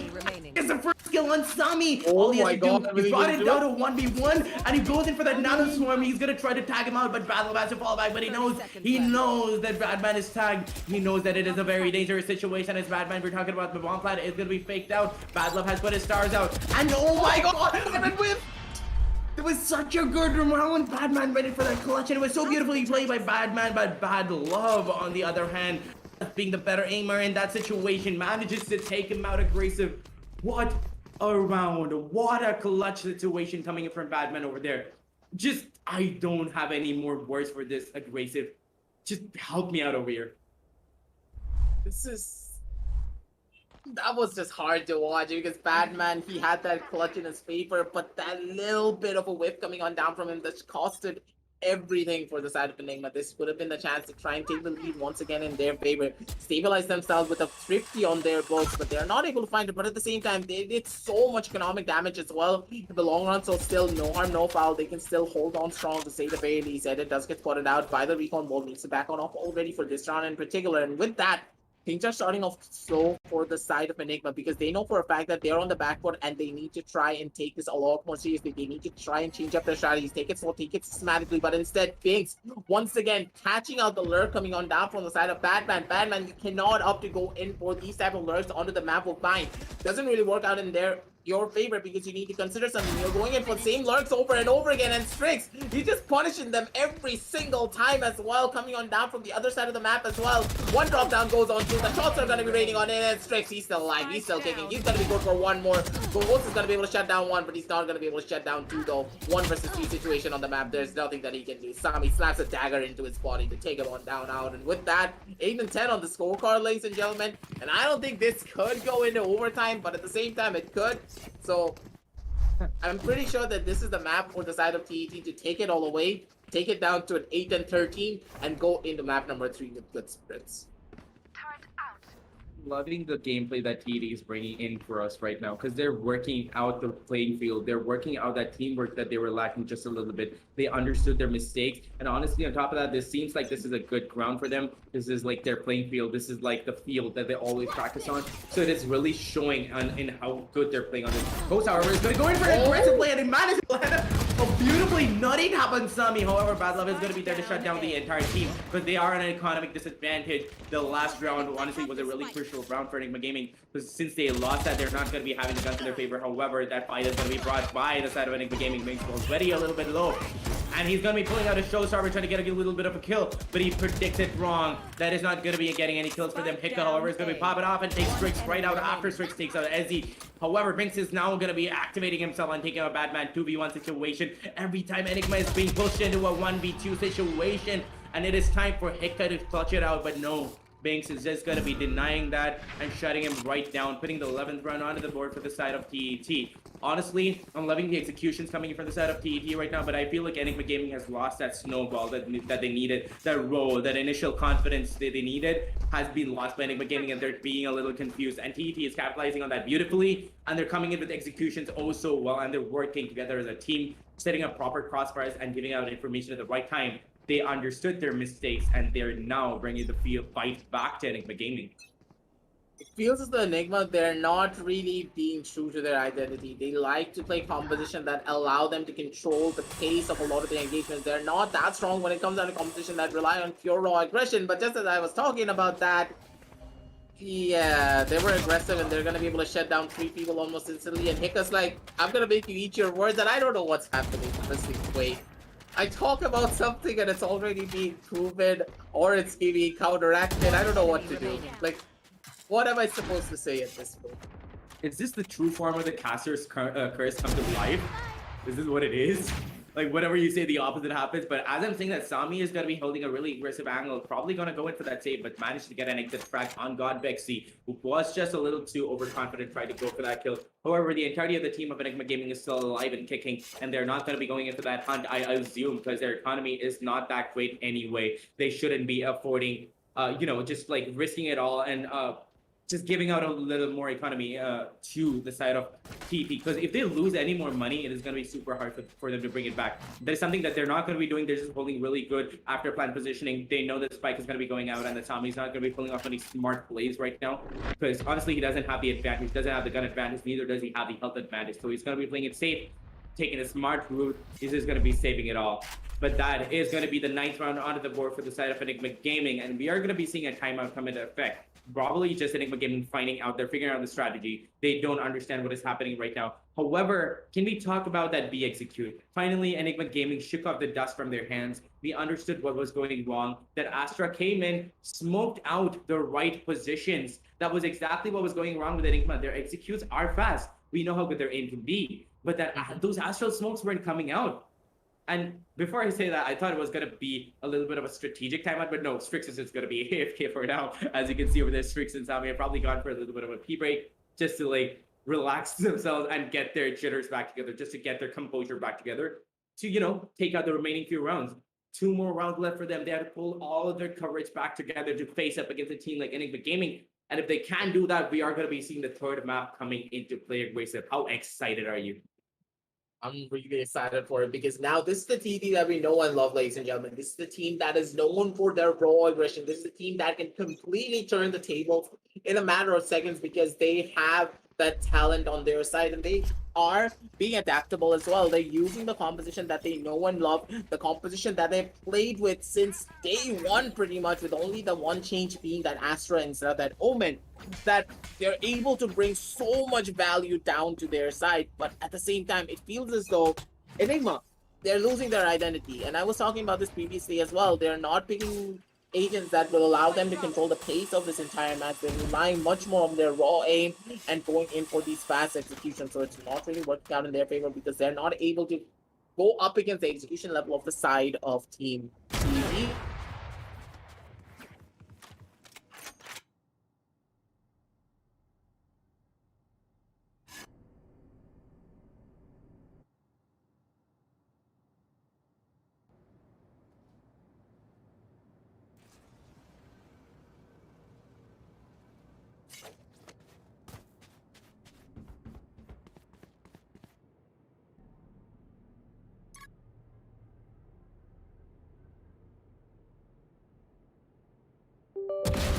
One down.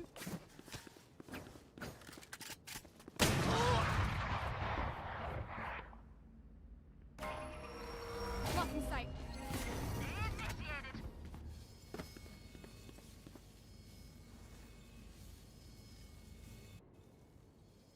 30 seconds left. You are divided! Turret out.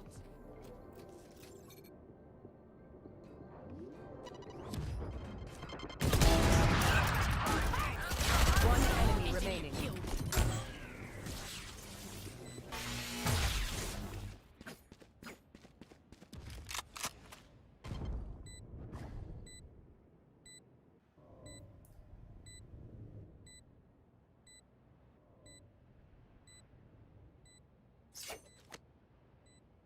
Going to be saving it right now because he doesn't really have an option. If he goes in, he's just going to be walking into a death trap, exactly like what you thought Enigma was going to be walking into. However, it was just such a different gameplay. You thought, even I thought for that matter, that Enigma was walking into a death trap, but no.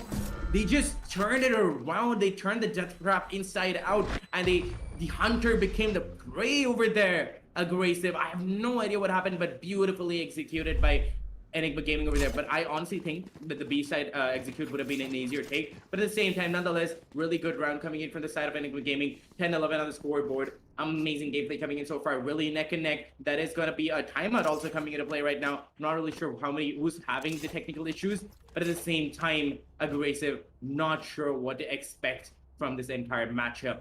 10-11 on the scoreboard right now. Enigma Gaming is bringing their strategies, but so is TT. They're just mixing it up so many times that they can't be seeing what is coming through. They're just not understanding which angles they're holding, which angles TT is holding, and Enigma is losing a few rounds because of that. Honestly, TT is way stronger on the attacker side on Bind over here, and Bind seems to be their home ground, like you said. It is so beautifully being done by TT right now that Enigma Gaming has to pick it back up. They're not looking as strong on the attacker side as they were looking on the defense. Although they gave away a few rounds of the defense too, Bind just seems to be a little bit of a weak spot, a little bit of a touchy subject for Enigma Gaming. It feels as though, like, when you add on to a lot of the different factors for the side of TET and why they're so strong, it's primarily because this is the map where it's less about map control and it's more about those raw gunfights every single time, especially with the recent changes down to the meta as well. When you're relying much more on those gunfights, you're going to be losing out on a lot more of your engagements, because I always say this, doesn't matter how good of an aim you have, when your opponents are also on the same level, it's always a 50-50. Sometimes you're going to win out, sometimes you're going to lose out. And that's what's really happening here. It's a 50-50 coin toss pretty much. It's sometimes the side of Enigma winning out on a lot of their aggressive engagements. It's sometimes the side of the defenders winning out on their engagements. And that's the problem of having the exact same composition. Batman opting to go in for a couple of spray shots down onto Sabi, but Sabi was literally playing with fire at that stage. Tags down to 70 HP, and you need to remember that this is an eco round coming on down through from the side of TT, because they want to try and stabilize themselves to try and fight for the 12th round on the board, because down in the 10 and 11, there's no harm, no foul if anything does go wrong in their arsenal. So in the long run, they're going to be playing it slow, they're going to be playing it smart. Not really a lot of utility being used on their side, but Banksy pretty much threw everything at them other than the kitchen sink. He only has a satchel in his hand. That's the only thing. So threw that away.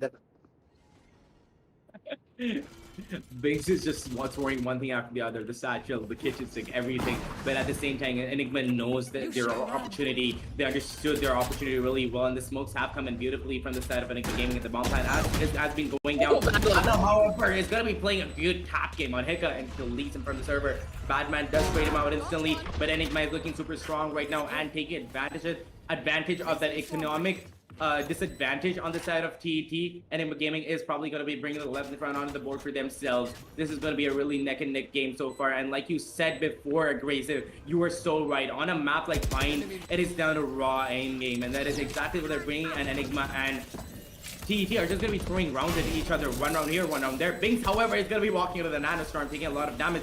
Strix does try to take out SZ and does manage to do that. 2v3 situation already, but that ult is in the hand of Vexy and he's going to be able to get that kill. Bringing the 11th round home for them. And it is trying to escape the bomb, but does not manage to do so because the spikes explodes radius just catches on to Edit. That is going to mean that he loses his life and also his economy. Although that was a really hard eco coming in from the side of TET, they could not afford to lose any more economy because when they knew that the round was going to be lost, they should have fell back, but they didn't have the time to because ENIGMA, they took that round so well. They held it down. They took their time in understanding where everybody was positioned. They stormed onto the site like an army, like a unit, and they just held the right corners, the right angles, and they just managed to pull it all together.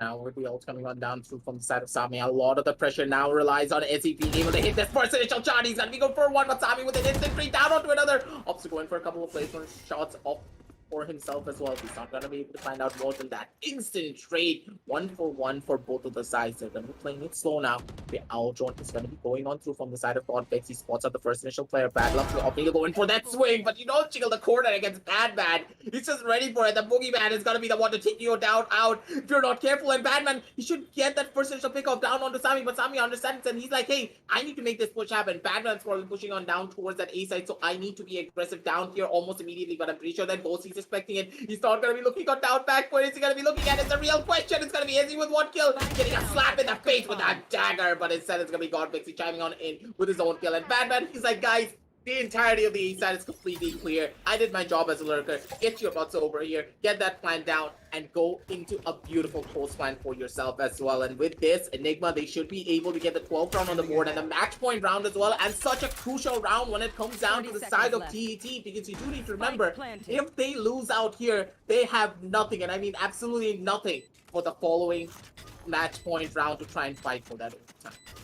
You're not wrong, because their economy is so tight right now. If they lose this is going to be such a crucial blow. And honestly, I am going to predict it. The last round is going to be going to the side of ENIGMA Gaming 2. And as I'm saying that, Batman is going to be getting that kill on Strikes, bringing it out to 1-2. However, that another kill is going to be coming from Batman. Batman is just having such a good day today, Grace. I'm not even sure what he's on. He's on that good stuff. He's really popping off today. And that is going to be a full buy coming in from ENIGMA Gaming. They all have their guns. They all have their money, but very, very sad moment for TET right now. They don't have the guns, but if they hold down the side well enough and they bring out some 200 IQ plays, they could still shut ENIGMA down.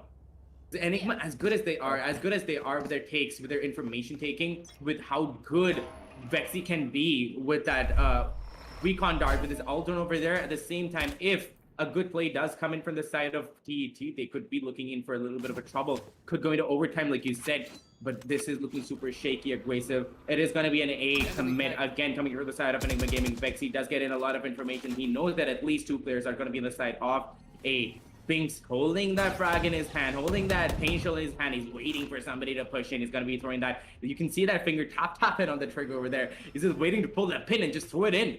But nobody's going to be making any moves. Nobody's going to be giving any sort of information. ENIGMA Gaming positioned at a really crucial angle over there on A short. Dude does manage to get in that entry. Ghost is going to be going in for an aggressive push on Bint, and does manage to get that kill. 4v5 situation already, and the bomb plant is probably going to be coming in anytime soon, but the attacker kills are locked in. It's going to be coming in. Sami can't afford to lose another life, and he does manage to get that kill on Ghost, but he has to fall back now and group for this teammates, because if he gets caught in by this lockdown, it is going to mean certain death for him. 3v4 situation, and the bomb plant has come in aggressive. This is going to be the most crucial few moments for TET.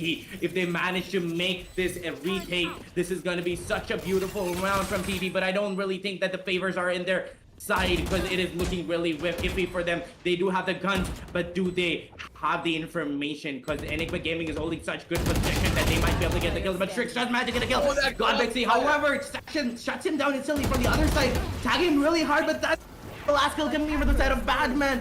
A beautiful round coming for ENIGMA Gaming, as they were so well coordinated. And if you look at them on the screens, they're so happy right now. They're just gonna be giving each other fist bumps, and they're just so excited. Such a beautiful gameplay coming in from the sides of ENIGMA Gaming aggressive. I honestly have no words, because TET brought the fight, they brought the thunder back to ENIGMA Gaming, but ENIGMA Gaming just gave it back to them. because they're so good as a team, not even individually. Individually, they're star players, and we were expecting a neck and neck match, but at the same time, Enigma Gaming is so good as a team, aggressive. There's nothing more that I can say. But all in all, GG, good game coming in from both sides, and congratulations to Enigma Gaming for taking both the rounds out of their favor. Feeling that Batman is gonna go on to the MVP standings. Like, I have that feeling. Match number 1, he was MVP. Match number 2 is also MVP. So I really want to see what the MVP standings are gonna look like moving on down forward. But for now, such an amazing performance coming on down from the side of Enigma. Their backs were against the wall. It was TET in the driver's seat, but they were able to bring everything back and take the set on a 2-0. But for now, ladies and gentlemen, we're going to be heading on down towards the match highlights so we can break down not just this map, but also this entire set, in particular map number 1. We know what exactly happened there. It was the side of TET trying to test out the waters, trying to understand what they could do against the side of Enigma Gaming. But at the same time, when you're going up against a team that is known for their control-based playstyle, you're going to be in a pretty rough spot. In map number 2, though, Wayne, it felt as though Enigma, they were struggling a lot more because at that stage, their control-based playstyle is not going to be working out in their favor. It's going to be the side of the esports team just thriving in the chaos that the side of that their side are able to cause every single time when it comes down to a lot of these raw gunfights. And it all really came down to the raw individual talent of a lot of the players of the side of Enigma. They need to set up proper crossfires, but if they're not able to set up those crossfires and if they lose out on those individual 1v1 duels, it's already over. That's not really the case on other maps in particular because you don't really need to rely on those raw aim duels. You can try and set up a lot of your engagements through utilities, through a couple of flashes, but here on Vine, there was not really a lot of chances for them to do that. So Enigma, they had a lot more of a harder time, and it was the side of the esports team being able to use their raw aim potential and, of course, their coordination as a team together to try and take a lot of these engagements. But at the very end, Enigma, they were just so consistent that they were able to adapt in time to get them the win in their favor. Take it down to this 13-11 scoreline to take everything away from the side of the esports team. That's going to hurt a lot in the long run because when you look at the standings, Enigma, they've shot all the way up in second place. True, and I couldn't agree with you more. Bind is a map in which you can't take a lot of control. Yes, you can use your abilities, you can use a smoke to take proper site control, but at the same time, once you're done with that, once you have your sites, it almost comes down to raw aim gameplay and your individual prowess as a player. And Enigma had that, but so did TET, which is why they started bringing those rounds back onto the board, but they just fell short just a little bit towards the end. And I love how TET is going to be considering this their home map, because you know, in the beginning, when they started off on the attack, they had proper execute, they had proper coordination, and they played oh so beautifully as a team that I loved watching them play. I honestly thought that this was going to be a win for TET, but Enigma, they were just feeling it out. They were not having the best the time of their lives in the beginning because they didn't know what TET was bringing onto the table for them. But before we go on, can we talk about that beautiful positioning in the smoke by Sami over there? Beautiful taps coming from Sami, and honestly, overall amazing gameplay coming in from everybody on the field right now. Insane aim and insane takes from both sides. But at the same time, Enigma Gaming adapted so well, like you said, towards the end, they just understood that TET is going to be more of an executioner side of gameplay style. They are going to be taking those sites, holding it down, and they just were holding the same angles because you can't really do a lot on bind. So it does come down to a lot of game.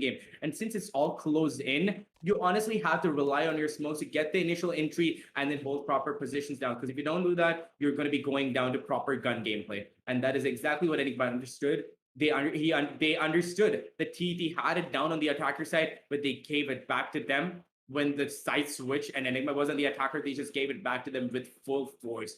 They adapted. They took the sides with proper force, and especially in the last round, such good positioning coming in on over Lambs with Godvexy holding that angle over there, along with his teammate just holding that position to trade him out or even help him out at the right time. Just that insane teamwork coming from Enigma Gaming is what is lacking a little bit on the side of TET. And if they work on that, they're going to be one of the top tier teams any day. I completely agree with you. But at the same time, don't be disheartened, TET. You still have a lot more chances to try and bring it back for yourselves because you do need to remember the first 4 teams are going to be moving on down forward until round of 8 after this. So TET, they still have a lot of chances. They still have a lot of points on the board, and they have that potency to try and bring back a lot more things in their favor. But for now, ladies and gentlemen, that's going to be everything for us on the caster desk. I'm going to make a mad dash down towards the analyst desk, and Point, he's going to be signing on off, but we'll be back with you real shortly on the analyst desk after a couple of messages from our sponsors.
Hey guys, and welcome back. This time we're here with the analyst desk, and what a match between the esports team and Enigma Gaming. Congrats to Enigma Gaming for taking that win, Assassin.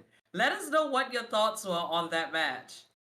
Well, definitely. I mean, in the pre-match analysis as well, right? We did talk about this that Enigma Gaming, they're a team that if given the opportunity, if given the breathing room, they're just going to go ahead and snatch it away, and that's exactly what they did. Map number one, Haven, was a little bit of a problem for the entirety of the esports team, and I did tell you that the esports team, if they don't go ahead and walk away with the map of Haven, then it's going to be a trouble for them as well on the map of Bind, and that's exactly what happened. I mean, the esports team, 13-0, they were not able to eke out a single round on the map of Haven as well. And Enigma Gaming, they were just rolling with the victory. And after that map, right, the map of Bind, things got a little bit interesting over there where Enigma Gaming, in my opinion, in the start, were having a really slow start. Like they were not, feeling like themselves. And the esports team, they had a really good momentum starting off on the map of Bind, but then Enigma Gaming, they just kept their calm, cool composure, and they just made that comeback happen. After 11 rounds, the esports team weren't able to take anything. Oh, right. And aggressive, we heard a lot of things that, when you were analyzing everything, you were talking about the game. Um, from your perspective, what do you think happened in map one and then the transition into map two? Because the way the esports team played in map two, that was what we were waiting for. That was what we wanted to see, right? But what happened in map one, do you think?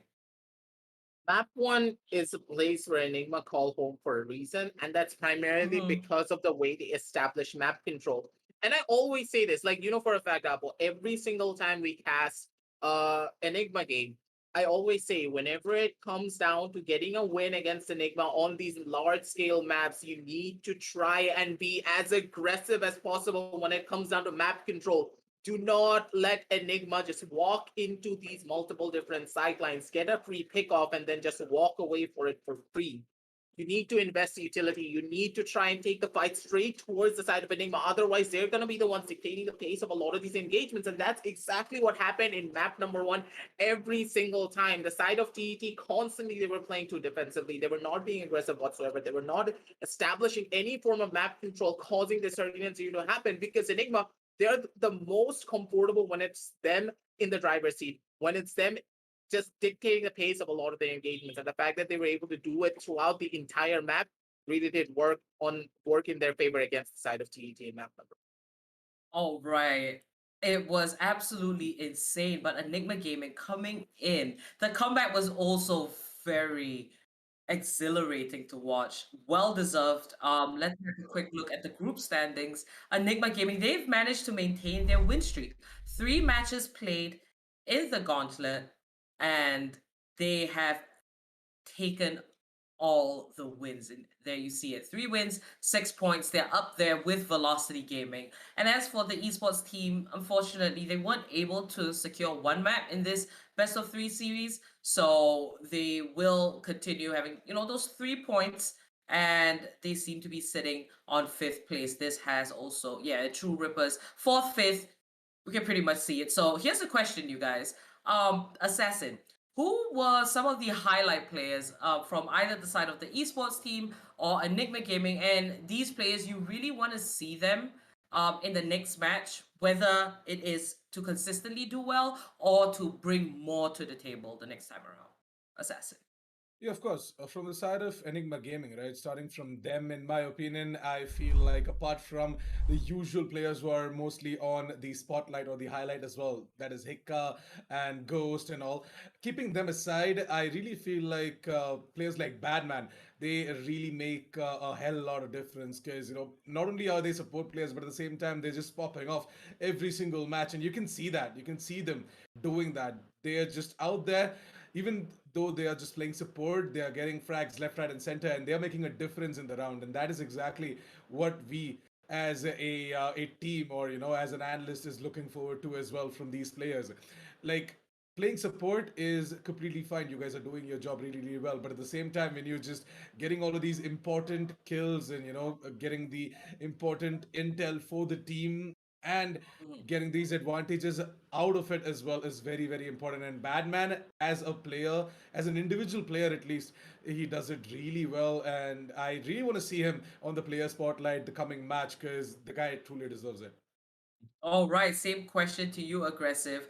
Some players you want to look out for to see an improvement the next time around, or some players who you just want to be sure, that consistency is there because they performed phenomenally today.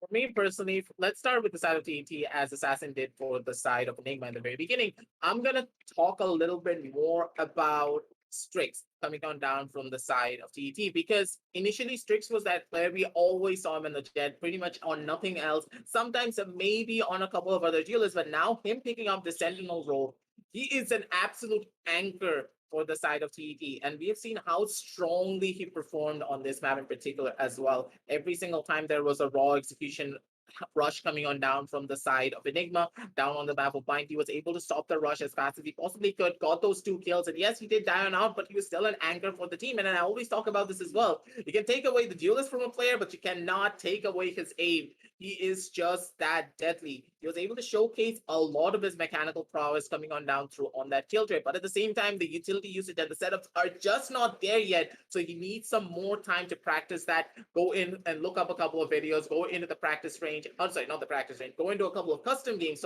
and then try and set those up properly with his teammates to go in for a couple of engagements. That's what I can expect coming out from the side of Strix. And my standout player from the side of Team Enigma, like, of course, it has to be my favorite boogeyman, Badman, of course.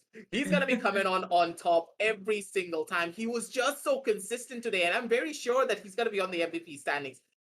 like 2 MVPs here on map number 1 and also in map number 2. His killjoy was on fire and he plays that sentinel role like a literal duelist. And you know for a fact how dangerous he can be when he is winded on up and he is getting ready. The IGL top fragging in a game, that is not something that you expect, and that's the level of game plan that the side of Enigma are bringing down to the table. They're going to be super dangerous if Batman is able to keep this level of form moving on down forward in this one. Yes.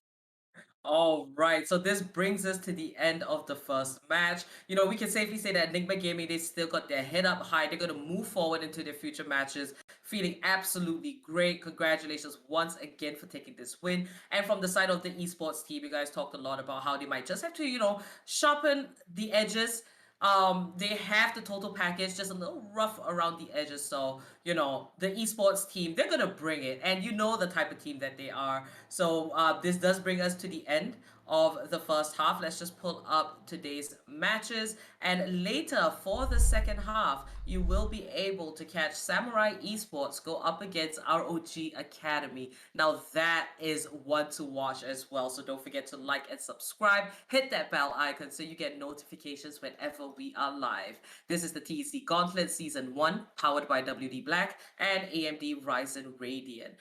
I would just like to let all of you guys know that registrations for Season 2 Qualifier 1 are now live, so you can check the links in the description to register for the largest Valorant event in South Asia. Alright, if you loved the Gauntlet, check out those links. So without further ado, hope to see you guys in the second half. Take care and happy gaming.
Bye.